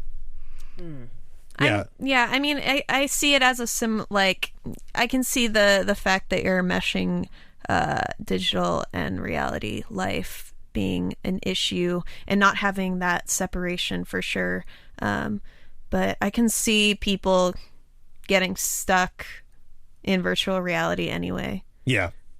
And I guess just one more point in terms of please, the issues with virtual reality, and if you're engaging in a virtual orgy, where are those where is that data being stored and processed? So if you're having a virtual orgy on someone's server, then and they find out that they're in the orgy, who invited you? This really gets into some. I mean, you can get into. Some people might want to bring up copyright issues with this, like, how can you own the photons that hit your face? Is there something, is it even wrong in and of itself to have somebody else that didn't consent to sex with you to having a virtual orgy with them? I think that's a conversation that would end up happening really, really fast. But I think there is really there's two solutions to this. Of course, one is to encrypt the shit out of all of your, virtual interactions, just like we should be doing with our online interactions. But the other possible solution is just for those kind of things to be normalized, or for them to be accepted anyway. Maybe not normalized is the right word, but for it to be accepted that, okay, this is what goes down. This is what people do. And I think we're a far, far distance from that happening, in my opinion. So we better work on encrypting our virtual interactions and be preemptive on it, just like people are with Internet of Things. I'm glad that a lot of Internet of Things companies are thinking way ahead in how do we secure this shit. So go ahead. Yeah, just the privacy aspect in general with virtual reality, and also who's controlling the environment that you're in. So just as it could be used as a therapeutic type situation, what if you're in this therapy thing and it completely overcomes you and it becomes this really horrible situation that maybe it's just like triggering you into certain like memories or whatever, and you don't think to take it off, and it just becomes, you know, a really nightmare basically. Yeah. Sure. Yeah. So again, it comes down to, you know, who's controlling it. And that's an interesting point too, because I think this is you know, a guy I have a decent amount of respect for. I can't remember his Daniel Kraswitz? No. Well, I don't even want to go there. Tell me about therapist.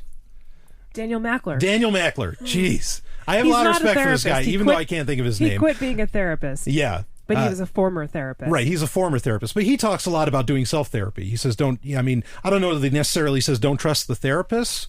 But in any case, this makes a good case for that because, I mean, imagine if therapists were using virtual reality. I mean, if they're the ones in control of what that therapy does, that's no good. So this is definitely technology you want to have as much direct control over as you can. I would not want to hand it over to somebody else unless you're into that. Yeah. I was just wondering if you guys in the room, like, how would you feel if somebody had like a virtual likeness of you, like not made with your consent, just somebody else animating you or whatever, and there was an app like called Page, and you could like open it up and you could do whatever you want with Page. Is this in the Play Store? I got my phone out. Hold on. How would you feel about that? Oh, it's an F-Droid. Because I want to say personally, like, I don't think I would care, but maybe I would if I came up against that situation. Like, I don't really like the thought of like somebody killing like an image of me, like that's kind of weird and fucked up. But like if it was just some nerd that I don't know that wanted to have sex with a virtual likeness of me, I don't really think that would, it doesn't affect me in any way really. Unless it crosses over into real life, right? What about if Google decides to make a likeness of you and use you in their ads to sell their product? Yeah, I don't really like that. I think they should pay me. Yeah, well, I mean, and that's something that they pretty much do. You have to, or they, credit to them, they set it up so that you are automatically opted out. You have to opt in to you doing that. But sure, that that's a concern. But again, do you own your likeness? I would say no. No, I don't think you do. But there's some inconsistencies like in my thinking about it. Like I definitely feel like I'm I have some contradictions in my thinking about it, because I don't like the idea of certain things, but then I also agree with the principle that you don't own your likeness or your image or whatever. Mm-hmm. You don't own those pixels. Yeah, for sure.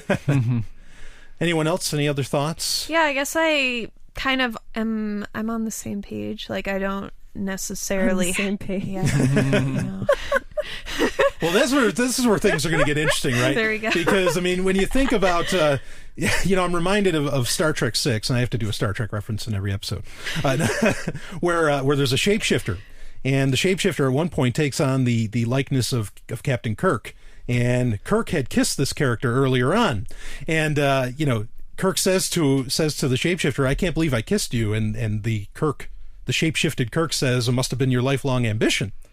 Referring to Kirk's arrogance and how he really loves himself and all that. So this is going to be interesting if people start not just messing with other people, but perhaps with themselves. Oh my God, I would. Okay, so there we go. Confession time.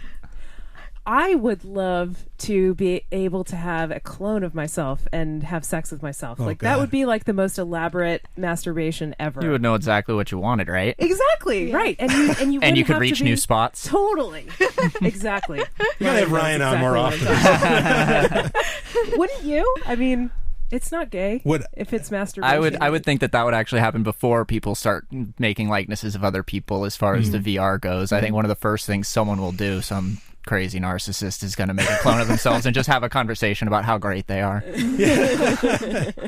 Oh, man. Other thoughts? You never answered the question, Brian. No, yeah. You give it a shot. See, so we were talking. All right. No. You know, Okay. I'll confess. I'll go all the way. I would not want to like make out with myself, but would I be interested in two of me in an MMF situation? Yeah. Yeah, absolutely. So you just want to double team somebody.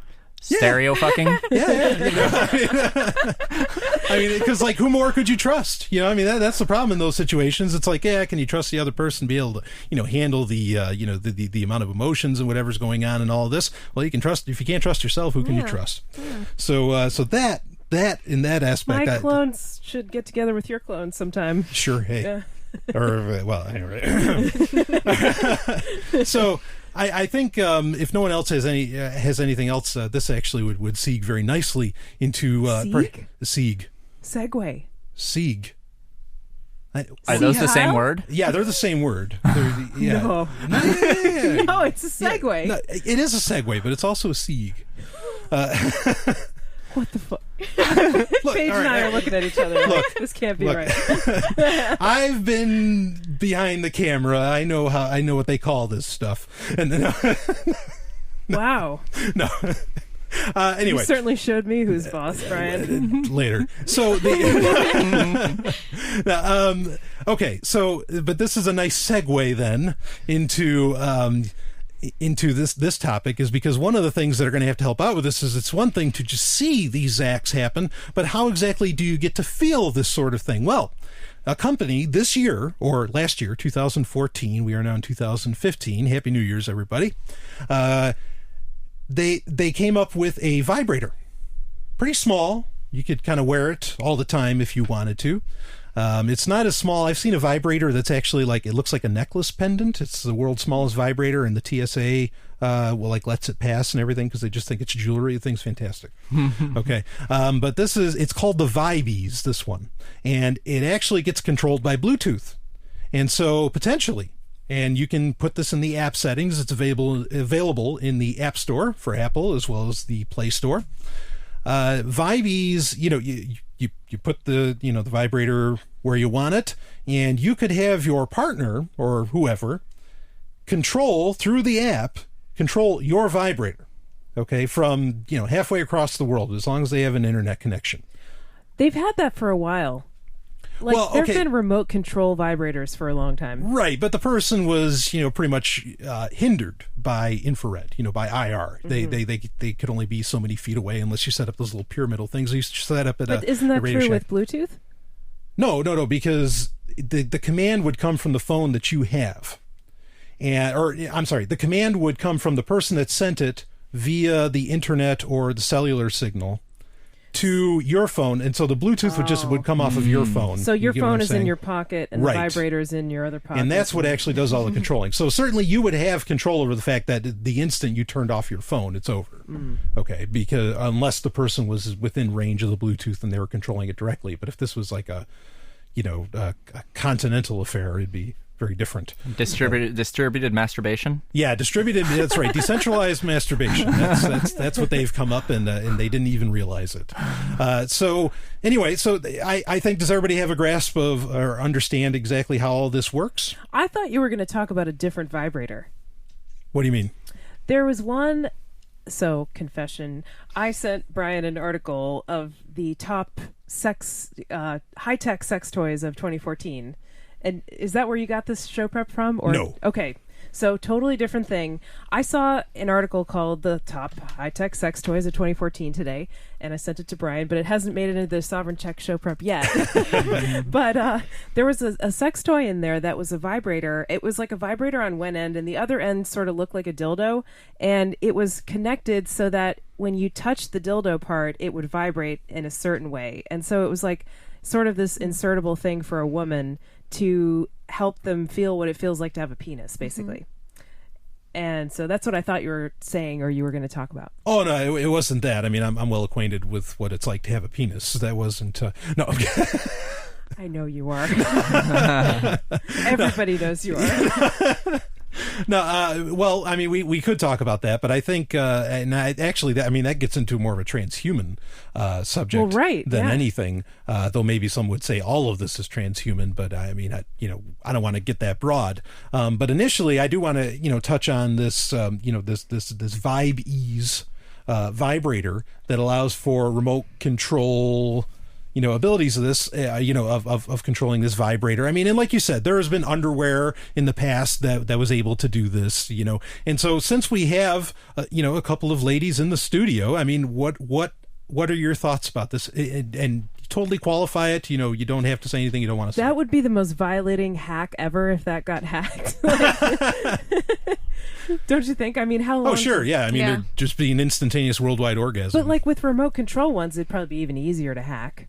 Because if it's just infrared, if you have like a toy car controller, you could probably rig that up to, if someone's walking the signal past would the mall be or whatever, Sure. Could you DDoS that?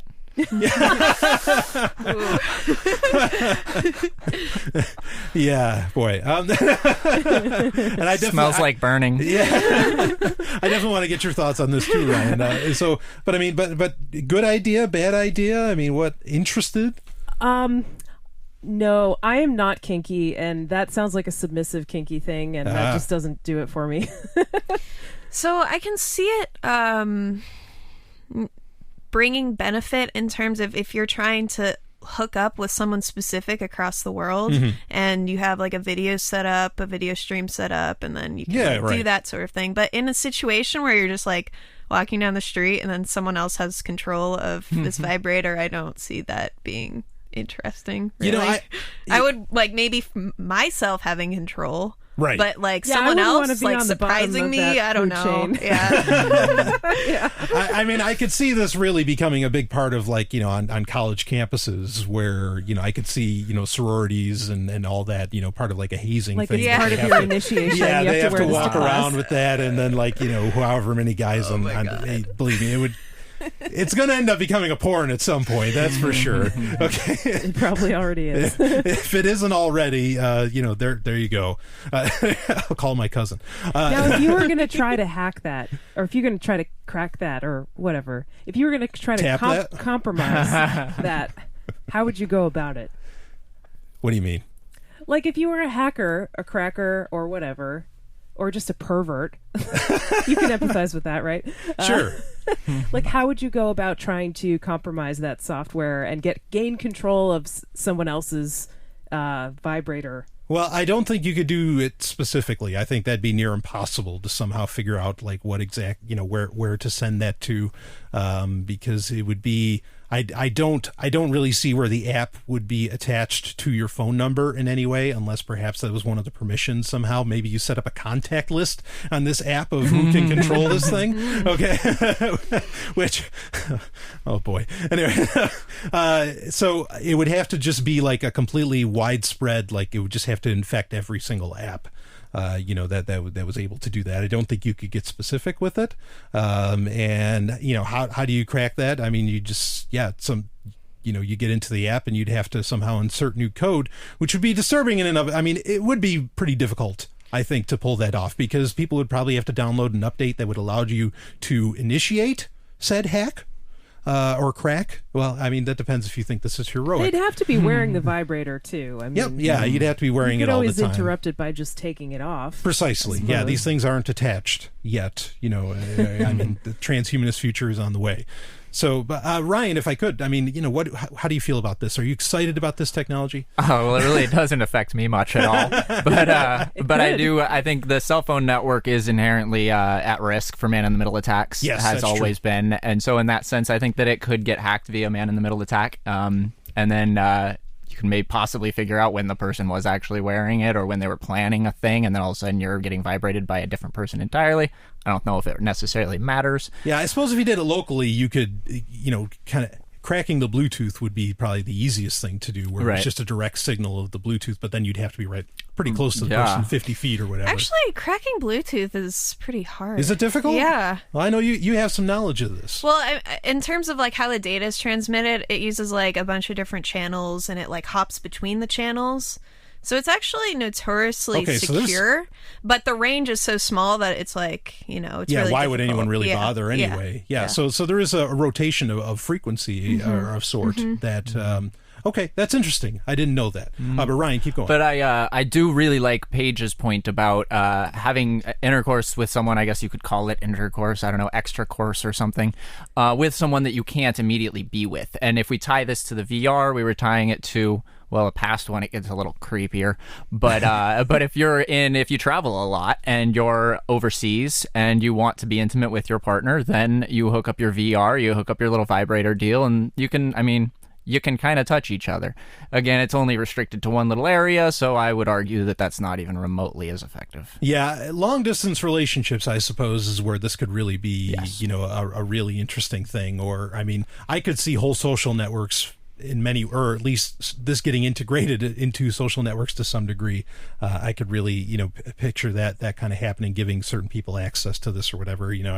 It's amazing. I've never used OkCupid or anything like that, but I guess it's pretty amazing what gets shared on there and what gets talked about or whatever. I don't know. So anyway, but so. I have an interesting use case. So say you're out at the bar and you just really want to get laid, like so many people who go out to bars do. You can just put your Bluetooth in public mode, let people know that they can buzz you, and it's just like sort of like a shoulder tap, Yeah, boy. All right. Hey, it's safe sex. So, yeah, well, I guess, yeah, you're right. It is. So, okay, then. So I get your point of the idea that it feels like kind of dom, kind of a dominant thing. But at the same time, if this is something that you were sharing, like, say I was going on some trip somewhere. I can't imagine why I'd go on a trip without you, but, say I did. What exactly... what? If you were going on a trip, what sounds way more exciting to me than wearing a vibrating egg in my pants that you're controlling through your phone by texting me is to get on like some kind of chat program and have cyber sex, like text-based. See, this is why I love you. You're right. You're absolutely right. I'm a huge fan of cyber sex, and I don't know if I've talked about it enough on Sovryn Tech, but that's like touching me in the brain, and that's where it really counts. Exactly. No, you're spot on. It is touching it in the brain. It just sounds more exciting than doing that. Right. But are you opposed to that kind of notion? Do you think that it's... Am I opposed to the vibrator thing? Yeah, between like say loved ones. Oh no, who cares? Right. As consenting adults, knock yourself out. Yeah. I don't mind, but I'm just saying it doesn't really.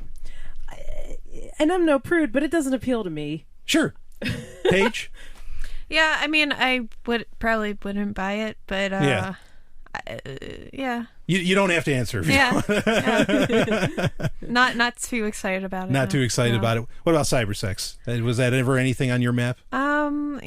Back in the day, I guess. Yeah. Ryan, cyber sex, was that ever on your map? Sexting is pretty fun. Yeah, that's you're spot on, man. It absolutely is. Because Stephanie's right. It kind of touches the brain. Leave something up to the imagination. Yeah. So all right. So you're 34. You don't have to say if you don't want to, and I could even edit it out if necessary. But like cyber sex. Was that a part of your world? At like 16, 17? Around that time, the internet was kind of a new thing. Yeah. And we had pictures to work with, as opposed to now you've got video and all of this streaming media and everything. So fucking spoiled. Yeah. So it was kind of different. Like, I don't know if I ever really got into cyber sex at that young, but I was definitely looking at a lot of porno pictures. Yeah. There was a rule back then that was like, rule number 1 of internet use was don't make love to the keyboard, and that was saying don't have cyber sex, but whatever, screw that. So I thought that meant literally like don't rub your pussy on the keyboard. Well, I must have misunderstood. Yeah. I read it wrong. That's what it meant to you, and we don't have to go any further into that, why you would even think about doing something like that. But anyway, boy, does anyone have anything else they want to say about this? Yeah, I was going to say, I'm kind of curious about that whole dildo thing that makes you feel like you have a penis as a woman. I think that's pretty interesting. Yeah. Like, haven't you ever, everybody's wanted, or not everybody, but a lot of people have been curious what it feels like to have the other sex's body, So I'm curious about that. I would love to try that. I don't know if I'd pay like the price that they are asking. What were they asking? It was somewhere around $200, something like that. To have a penis, it's steel. Well, I guess that's what they're depending on. Yeah. It's interesting because there's no real way to compare, right? Like, there's no way of knowing if this is actually what it feels like. So how could they design something like that? Yeah, I have no idea. And that's like when You'd have to say, have GPS. GPS? Yeah, like, okay, how close are they to the, I'm saying really close, like really geo-positioning specific. sex? Yeah, that's pretty good. Oh, man, there it is. That's going to be a thing. Hashtag GPS. Let's do it, baby. You know how people always claim that, the female orgasm is stronger than the male and it feels way better? It's like, how could anyone ever possibly know that? Even if they're transgender, they can't really have the other equipment like as a natural-born female or male would have. So I don't know how anyone actually measures that. I think it's total bullshit, Just however it feels to you, it's subjective. It's how it feels to you, and it's how you perceive it in your brain. Right. So this is something you are interested in. You said you wouldn't pay the price, but you'd be interested in using this kind of device? I might pay the price if I had someone who was interested. Like, I don't think you would be interested in sucking a fake dick or anything like that, or getting pegged. But if I did have a partner who wanted to do that, if maybe it was a woman or a guy who was into that, I would be curious to try it. Yeah. For science. Absolutely. I mean, Paige, look what I do for you guys. tell me all about it if you want to. What do you think? I would definitely try it. I can't deny it. Well, Paige, we should talk later. Yeah, if you want to right. split the cost. So this is the end of Sovryn Tech. We'll be back later. No. Okay, for you guys, what if you could? I don't know how this would be done, but like, what if you could, for an hour or something like that, experience what it felt like to have a female body? Would you do it? Ryan, you want to go first? I would pay someone lots of money to have multiple orgasms. You would pay? Yeah. I mean, right? Because, guys, you do get off, the whole game's over. Oh, yeah. To be able to do Yeah. So to be able to have sex for hours and just get off over and over again, or just constantly, that sounds pretty rad, and I'd pay for that. Well, supposedly those tantric guys, but they're just retrograde ejaculating. They're just clenching their pee hole. And, Yeah. All right. So I won't comment on that, but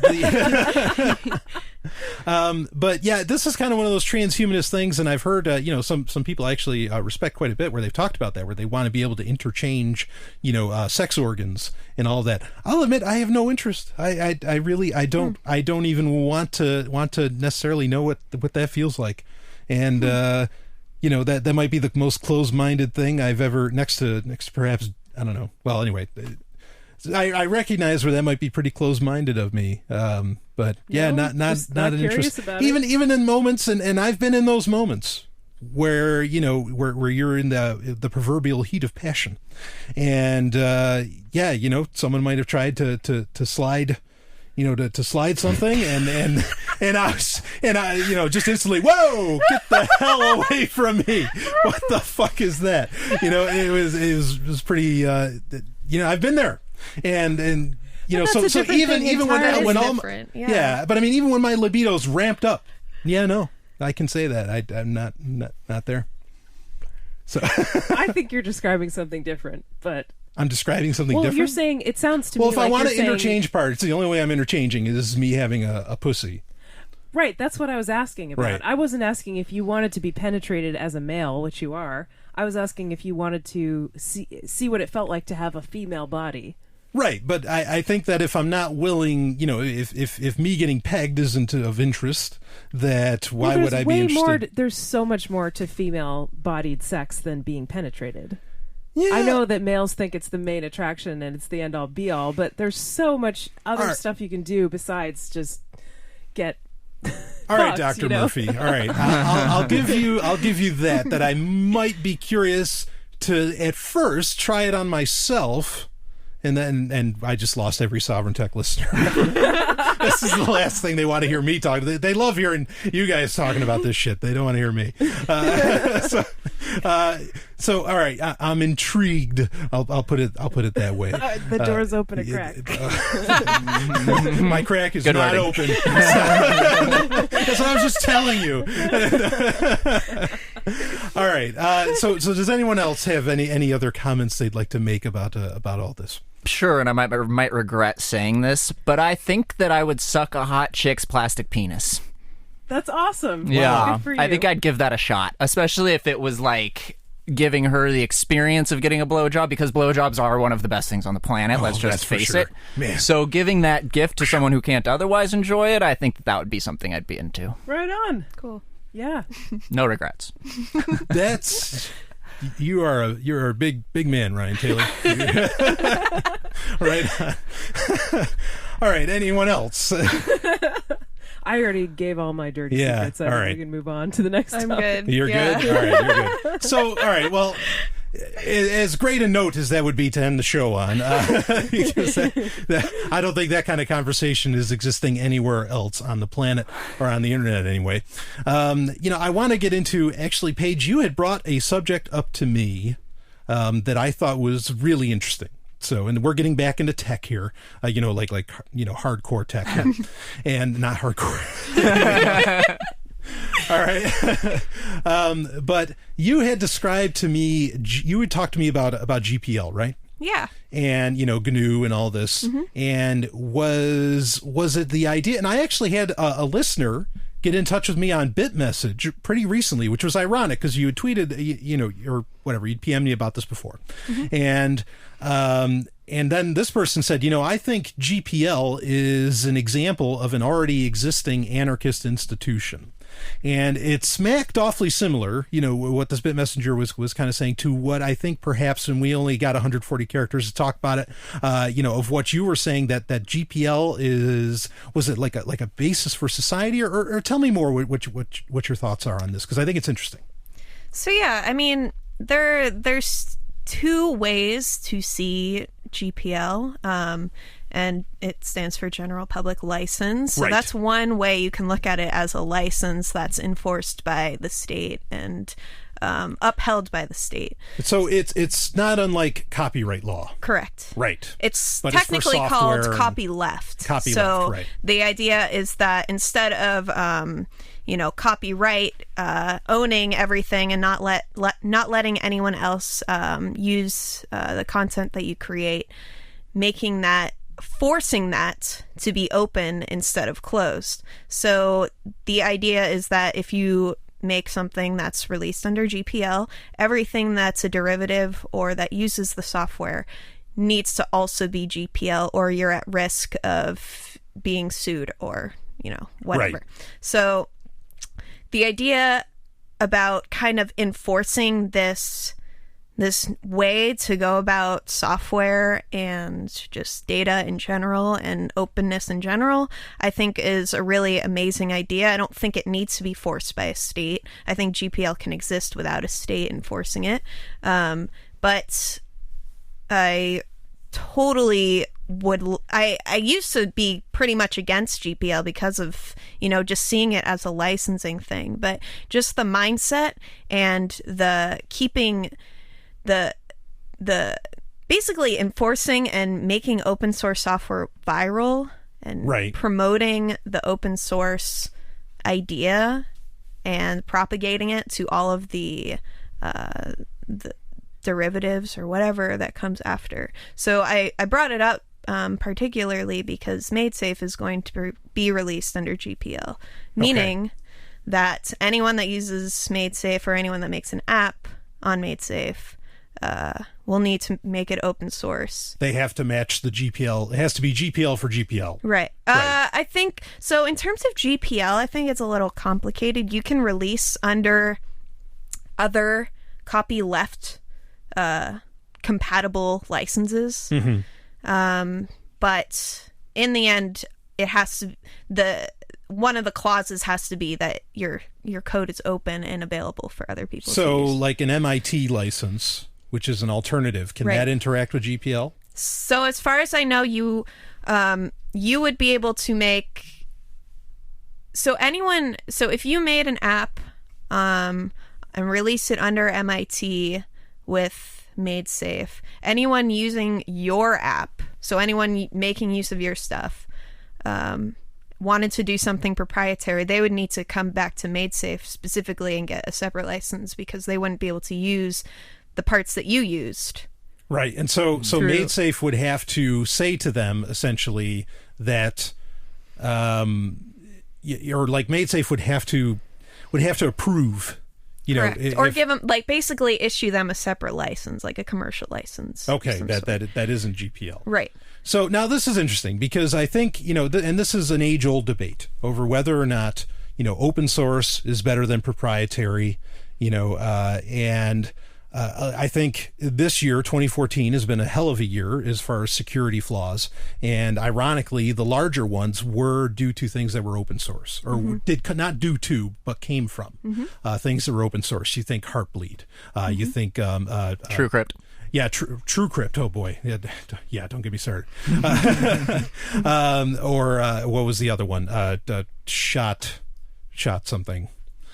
The one they had to do with Bash. I can't remember what it was. Yeah. Anyway, the one they had to do with singing Ozzy over there. That's great.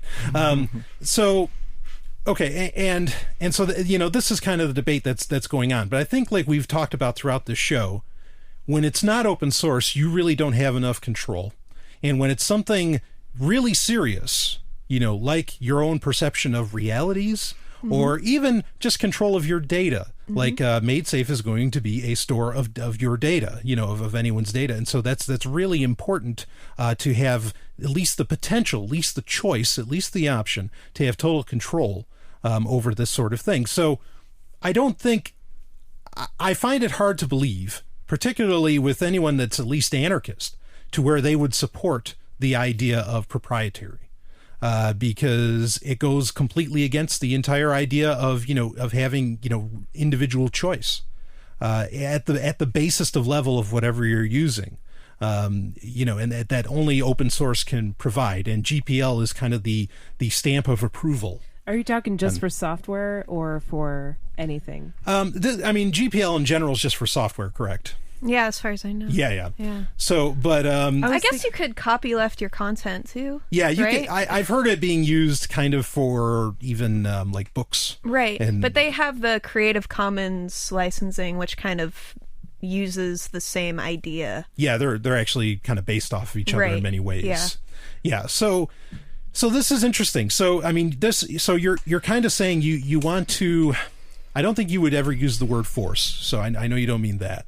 But you think that, do you think that people should just kind of like really make the conscious decision? No, if it's not GPL, I'm not going to use it.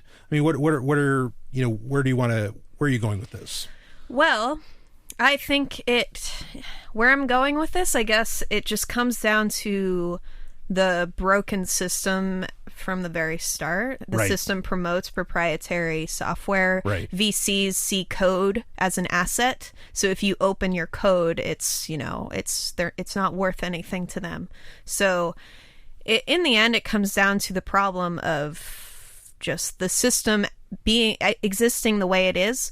And a thought experiment I came up with a couple months ago when I was just thinking about, MaidSafe and, having an entirely new internet. What if the World Wide Web was released under GPL? Where would we be right now? Like, maybe we wouldn't have as much, innovation at the start, or iteration, big companies being able to use the internet and expand it really quickly. But at this point, it's been 20 years. Maybe we would have caught up by now because of the openness. So it goes back to the idea that you've said before, just in terms of I forget the exact terms, but just having something working immediately as opposed to, letting it kind of evolve on its own, and the benefits of having efficiency in the long run as opposed to efficiency immediately. Right. I don't remember the context that you referenced that before in, but just the idea of letting things kind of play out with themselves. And a lot of people see, MIT license as really good. A lot of libertarians do, because it allows anyone to use it and anyone to do whatever they want with all of this code. But if you restrict large corporations from being able to use it the way that they really want to use it in a proprietary way, then you're potentially opening up a lot of potential for open source developers to make those apps instead.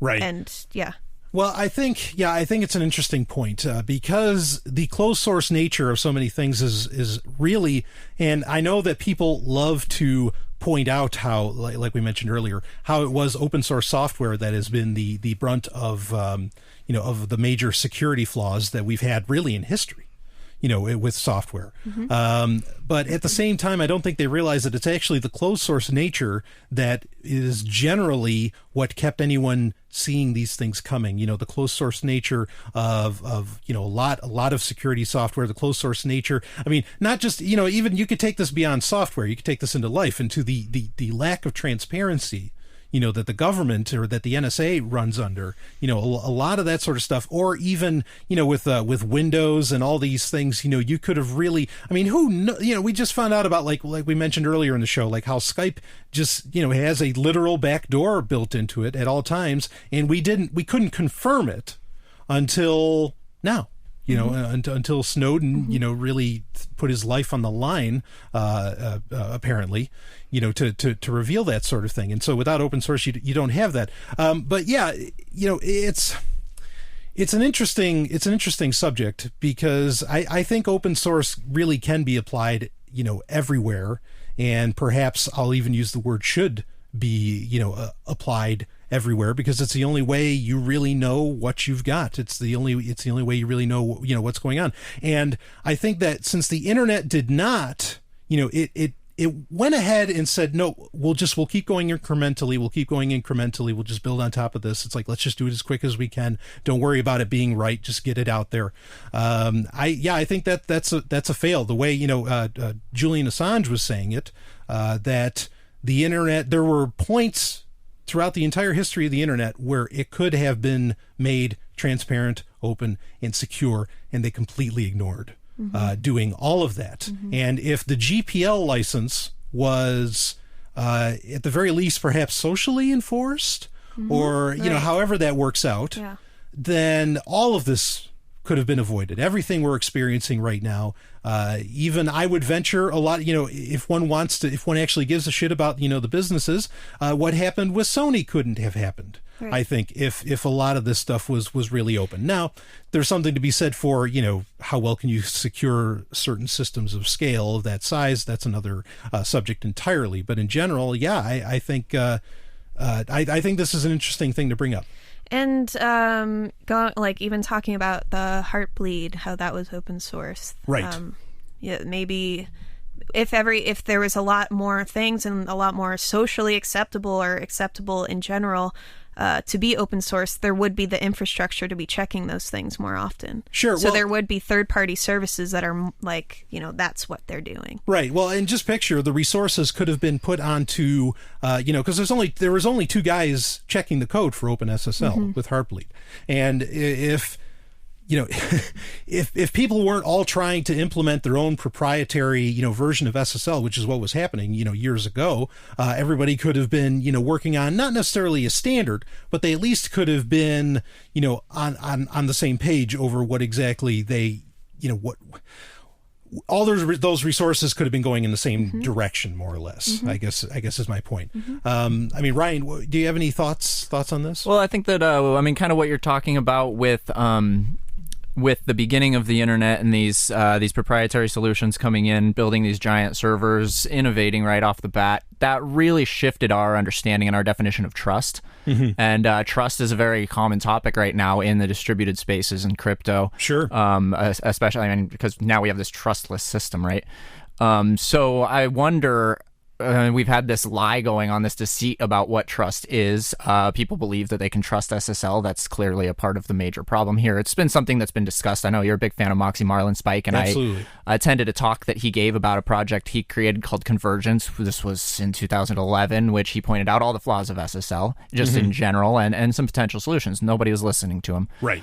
Because everyone just wants to be able to trust these people that say, oh, you have a little lock on your browser bar. That means that you're secure now because Google and Mozilla and everyone tells you that. Yay, I feel good. Yeah, right?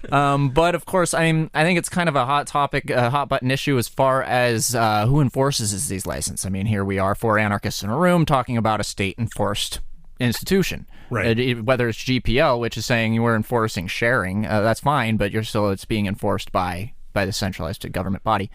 So what about, and this is going to be a hot topic potentially, but what about creating a license that is enforced via blockchain, something like Ethereum, like a smart contract? Yeah. My first thought's no. But I understand, like, so many things with this on, like, how to improve this situation, like you're talking about, like how to have it not be state enforced, but how do we get an enforced third party or whatever. So many things like that. I think a lot of times they feel, I was mentioning incremental earlier. They do, to me, often feel like decently incremental. And I think, but the problem is, it would require everyone accepting Ethereum voluntarily as like a governing system. You know what I mean? Because what if you didn't recognize the legitimacy of Ethereum, or if you didn't? Well, it can be software enforced.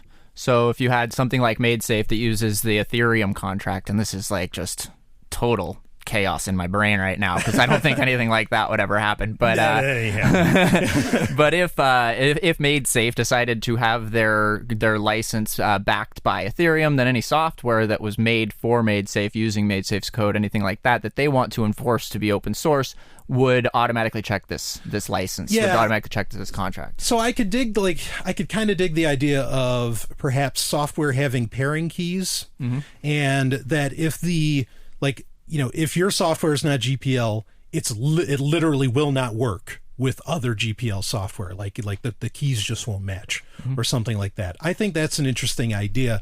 I think, the real answer to it, though, but this is what I think most would see as the impossibility, because how do you get everybody to agree? But is, enlightening people to the idea that, look, GPL open source is... this is within your self-interest, because that's the only way anybody does anything is within self-interest. I mean, at the bottom of that level, that's just how it is. And so if you can convince them accurately that it is within their self-interest to be using open source software, and the GPL license and all of that, obviously that's the way to do that. How do you get people to be convinced of that? Oh, hell, yeah, you got me. Cory Doctorow uses dandelions. Dandelions. Yeah, I'm reading his book right now, which the forewords are done by Neil Gaiman and Amanda Palmer, and I'm also reading Amanda Palmer's book right now. And in both of their forewords, they talked about this. And I don't know if he actually describes it in the book or if I just haven't gotten to that part yet. But the concept is that we treat our creations in a very mammalian way. That mammals, they create their offspring and they raise them in a very sheltered space where they can make sure that they're safe and they can make sure that they're going to live in their image and do the things that they can be proud of. Where dandelions just let their seeds go into the wind and don't worry about what happens to them, knowing that some will stick. And I think that's along the same lines. I mean, that's a theory of sharing, that when you create content online, you distribute it. If you create new software, if you have this mammalian view that you want it to be your baby and you're going to make sure no one else can touch it, then you're going to go with proprietary. But if you believe in sharing and you believe that other people can actually help you in the long run, you just have to open up to the potential of receiving their help, then you've become a dandelion and you can let your seed fly. Sure. Yeah. Yeah. Brian loves this idea. Yeah, this is great. Spilling the seed of liberty. All you have to say is let your seed fly. Well, I like this, and I like the idea overall, and I think actually that there might be some strong arm tactics to some degree that could even like speed it up. One of the things that I actually complain about with Google is that really Google Chrome, being arguably, I guess, the most popular web browser out there, unfortunately, use Firefox, folks. But with that, regardless of what the internet does, Google could potentially control your interaction, the user, with the internet via Chrome. They don't even have to change anything about the internet. And so I guess if you could at least convince, maybe this sounds strong arm, but I think if you could show people that it's within their self-interest to be using this open source software, to be going crazy about GPL, I think you could create the interface, maybe even the operating system at that level that would, in a way, kind of force, or at least securely only interact with other with other things that are GPL. I think that maybe that's a direction that needs to go. But I mean, maybe it's that deep, that people need to accept GPL. I mean, like I've theorized this. I actually kind of joked about it on 2099. I don't know if everybody caught it, but I talked about what was called Guard OS. And Guard OS was actually me just fetishizing the idea of MaidSafe becoming its own operating system. Okay, because safe, guard, it's. Yeah. And give us a year or two. Yeah, right. So I think that's where a lot of this really needs to start is, and I know some people would say, well, just use Linux. Well, yeah, I mean, I love Linux. That's only one step. Yeah. It's only one piece of the puzzle, because you can install Chrome on Debian. Right. So in the end, it does come down, convincing people to accept open source cannot be done with a license. It has to be done with a mindset. It has to be a mindset shift. However, right now, you can force the VCs that have self-interest to not open source things to not be able to use this stuff. Sure. And I think that is kind of where the tool comes, particularly, for MaidSafe, releasing GPL, we're giving open source developers the first chance at making something. And it is kind of forcing this kind of open source economy where you're not allowing proprietary things to be a part of it. And I forgot the second point. I read on the MaidSafe forum or blog or whichever, where there was kind of an argument over this, over using GPL. Yeah. And I thought it was great that MaidSafe is like, no, we're going to use GPL, because other developments, other devs were saying, we want to work with MaidSafe, but if you're going to use GPL, we don't want to, we want to bring in a proprietary stuff or whatever. And I agree. I think if you've got that revolutionary idea or that evolutionary idea, like MaidSafe is, to take a stand. It's an ideological thing. I don't think in this case it's strong arming, because it's really not about profit. Right. I mean, in fact, it's very clear it's not about profit, because if it was about profit, they'd say, oh yeah, proprietary, come on in. We know there's plenty of money there. Okay. And so I think to have that ideological stance, and I think more devs should take this on to say, no, guess what? If you can't deal with GPL, then we're just not going to deal with you. But you've got to have that quote unquote killer app, which MaidSafe certainly is. And I think there's other things like, I wish Bitcoin would take a stronger stance on that, because I think that's just waiting to creep in. Yeah, that was kind of their argument. The developer that was talking about this on our forum, he's actually an OpenBazaar developer. He was referencing Bitcoin being at MIT, and saying, look where we are now. And honestly, I don't know. All in the hands of VCs? Yeah, exactly. All in the hands of the system you're supposed to be bringing down. Yeah. Bitcoin's doing a great job. Boy, I could go on forever about that. I mean, that's the thing, too. I don't even... So, because all right, fine. I got him started. So that's the argument for this, right? Is that, well, if we don't use GPL, it allows for incredible growth. Again, some things aren't supposed to, there is an organic growth that you're supposed to have. Okay, that allows for things to have reliability, sustainability, redundancy, that makes it what it is. I mean, you look at, as an example, you look at cult brands. Okay, Apple was a slow build. And, it was big in the 80s. It died off for a while. It was a slow build. You look at, go take your pick of the things. Things like Trader Joe's. Okay, this is like one of the number one companies to work for in the world. And it's a small little company.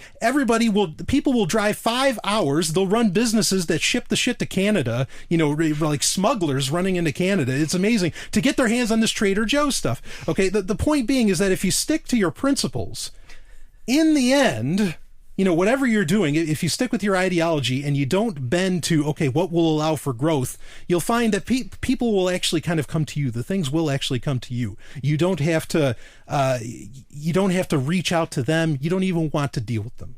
And this is a big problem I have with Bitcoin is there's so many people involved in it that want to reach out to Goldman Sachs. What the fuck's wrong with you? Wanting to deal with, it's like, well, why is Bitcoin such a great idea? Well, because the present monetary system sucks. So you go talk to Goldman Sachs? You go talk to the monetary system itself that you were supposedly were excited about getting away from? There is something to said. I don't think we have a term for this. It's always a language fail with these sort of ideas because we don't have a term because it's not staying small. That sounds derogatory. When you're staying small, but that's not really what it is. It's more staying true, and can these things scale? Maybe sustainable. Yeah, sustainable. Yeah, maybe that's a good word for it. But yeah, absolutely. Sticking to your guns, quote unquote. Sticking to your ideology, your philosophy of how you want these things to be is far more important than adoption. Adoption kills everything. How many hipsters does it take for people to realize this? That adoption destroys it all. I mean, adoption at the expense of principles. Metallica 91, Metallica 95. Adoption kills everything. Okay, you know what I mean? It's sorry. Go ahead, Stephanie. I was just saying adoption at the expense of principles. Like, I think you could make the argument that Trader Joe's has seen a lot of adoption, but they haven't strayed from their original principles, and so it hasn't ruined them. And they haven't put one in every city everywhere. I mean, that's the thing too. But everybody knows who they are. Absolutely. And everybody wants to work for them. Everybody wants one in their city. It's a win-win. Obviously, it's a win-win by every metric you can have. And so sticking to your philosophy can be a win-win, but too many people they don't have the patience. They're missing it. They have no concept of history. Fortunately, Ryan's making Alexandria, okay, because they have no concept of history, of understanding that it takes a while. Even Christianity that unfortunately destroyed Alexandria, it took 300 years before it became, Religia Franca, before it was the order of the day. It takes time, but you got to let it take that time, and you got to stick through it and stop going for this that fucking profit motive. And like I always say, profit's not a dirty word, but value isn't a dirty word either. And if you're not interested in both of those aspects, then then certainly profit is fucking meaningless. Providing value to people voluntarily, not providing value to like governments. No, you know what I mean? Yeah, that's to people. Some people's business model. Yeah. Some companies' business model. Yeah, absolutely. Yeah, I hear you, Paige, and I think it's a great point that GPL people can at the very least just start taking the stance and saying, too bad. Yeah. If you're not down with GPL, well, see you. You won't be a part of the future in a very real sense. I mean, these if a business doesn't adapt, it goes the way of the dodo. I think if you want to get people to accept GPL, I think you should just start knocking on their doors and saying, "Have you accepted GPL into your heart?" That's fantastic. And if Paige did it, I bet they'd come on in. So, but I think this is an interesting point too, is that when you start to accept open source, and we'll wrap this up here pretty shortly. We're actually going into a bit of overtime as long as everybody's okay. Okay. But when you start to accept like open source software, I've noticed people start to suddenly see, hey, what else can we open source? And it goes beyond software. It went into hardware eventually, which is still a long, that's the next step. Yeah, it is. In fact, maybe that's, I always ask myself, in fact, we were talking earlier, not in the show, but here we were talking about, what's after blockchain technology. Now, certainly MaidSafe is kind of a step beyond blockchain technology, but maybe the next step is getting the hardware in order, because it's it's a clusterfuck out there, you know, and you really don't have control in that area. So open source starts to apply to hardware, which is happening. There was a very successful Kickstarter where a guy was making an open source laptop with, you know, with hardware that you knew what the deal was with it. But then it starts going into life, I think. It starts going into a whole slew of areas where people start applying the whole open source philosophy to everything, and it really opens things up. Stephanie, do you have any thoughts on that? I was thinking of it's already gone into content creation. Sure. Like we were talking about with the Creative Commons license and just people's attitudes in general towards using something like copyrighted music in a podcast or something like that. Like, nobody thinks it's a good idea to put someone in jail for that. Like, if you ask anybody our age or even older, they're like, no, of course you should be able to do that, you know. Mm-hmm. But yet, technically, it's illegal. The law hasn't caught up with people's opinions on it, you know. Mm-hmm. And I do think that mentality is kind of contagious, you know, when they see that it works with software and the popularity of open source software, it does go into other areas of life. Yeah, absolutely. That whole open nature, it's contagious. It really Maybe is. even open source relationships or open source, you know, that's a term now. I've seen it used around. Violet Blue, I think. Came up with that. She's fantastic. So I mean, Paige, what do you think?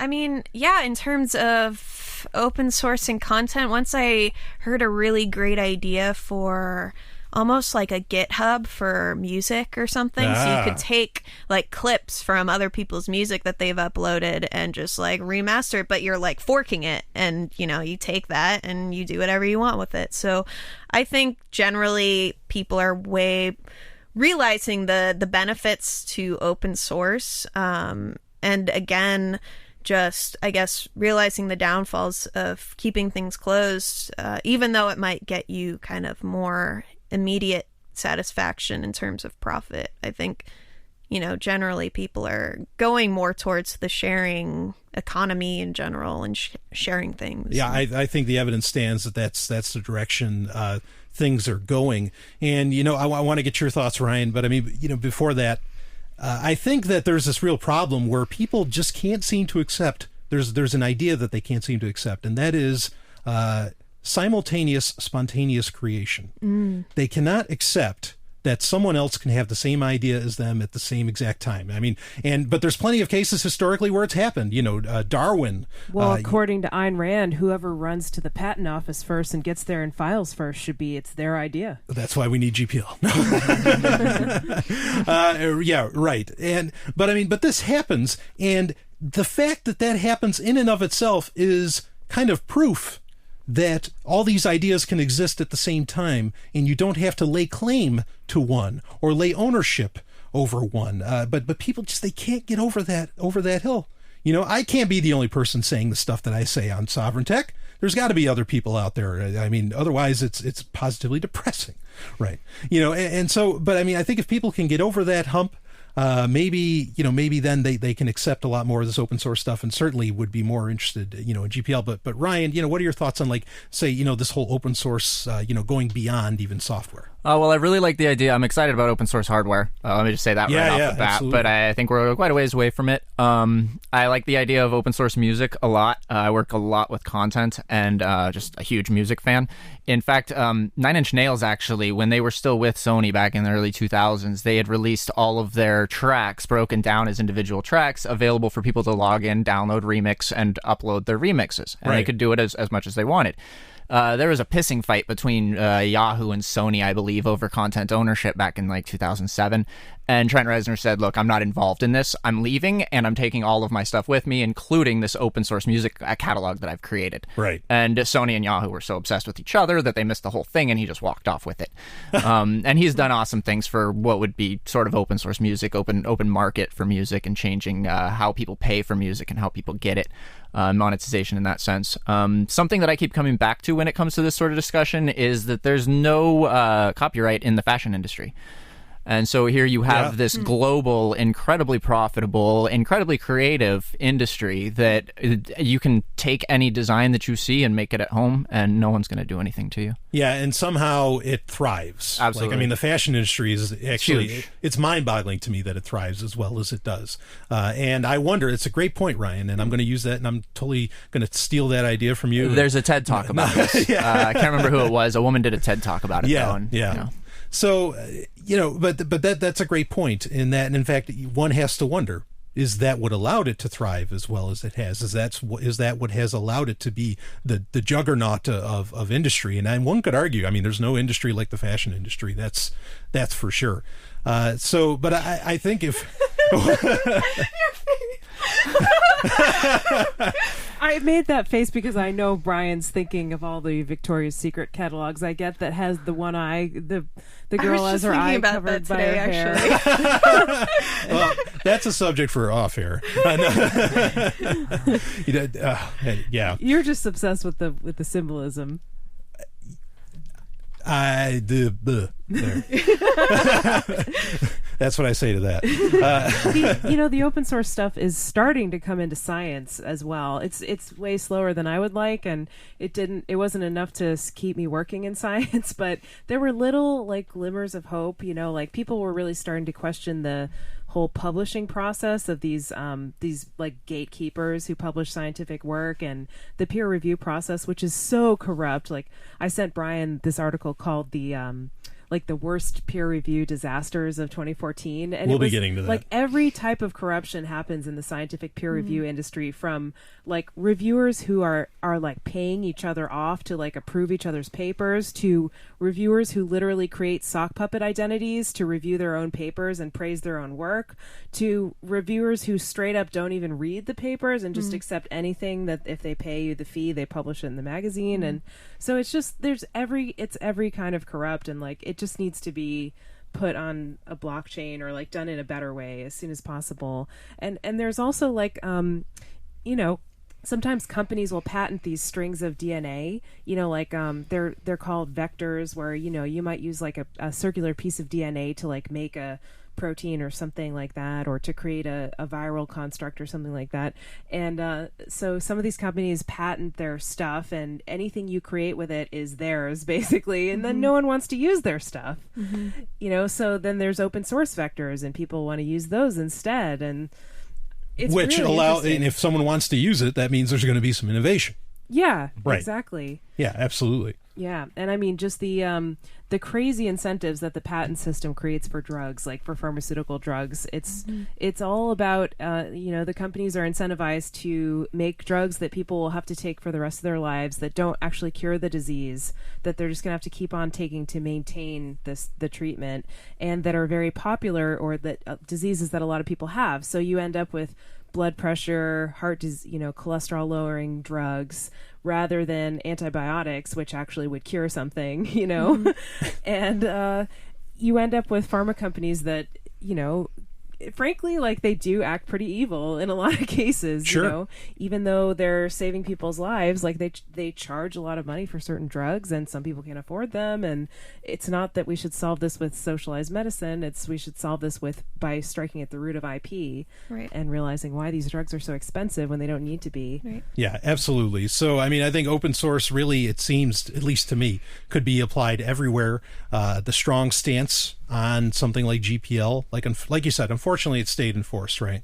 But it doesn't have to be. Right. I mean, the idea doesn't have to be. And right now, as a tool for enforcement, it can be used to enforce against the people who don't have interest in open source. I mean, interest in sharing with other people, or right. If anything, it's definitely an excellent ideological stance.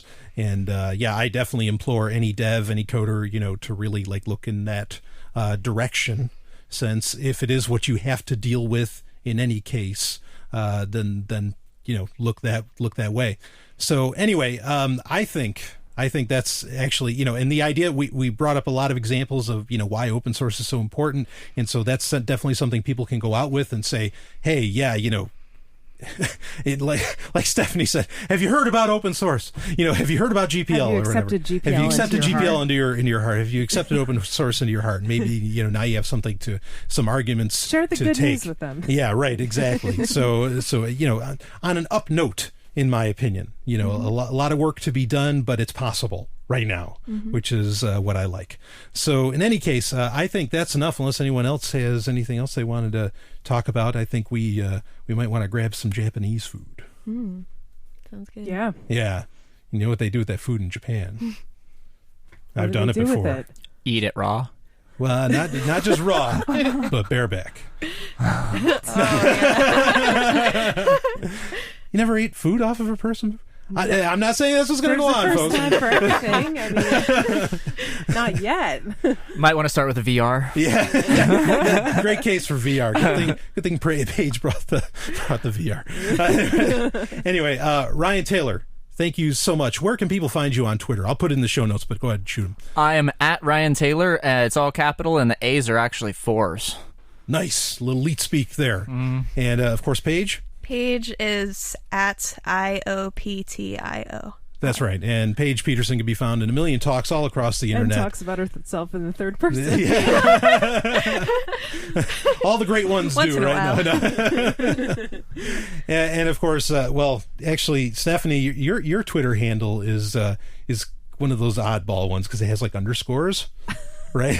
S_Murphy_PhD. Exactly. So that's in the show notes, but smvoice.info, of course, if you want more of Stephanie.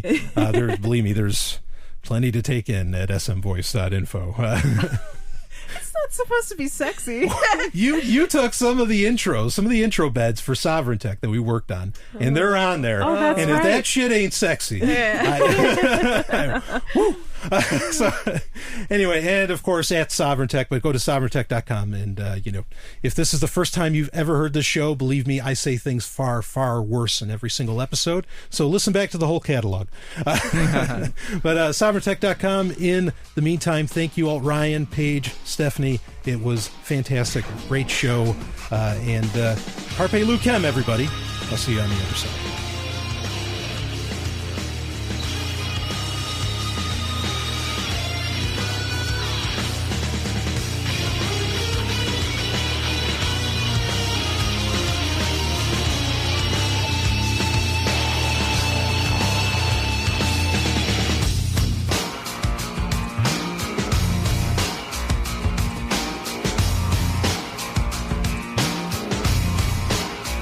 You just experienced Sovryn Tech. Go to sovryntech.com, that's SOVRYN tech.com, and connect with us there. Find links from today's show and catch our podcast feed. Sovryn Tech is copy heart. Copying art is an act of love, and love is not subject to law. So please share the show however you like. Welcome to the evolution.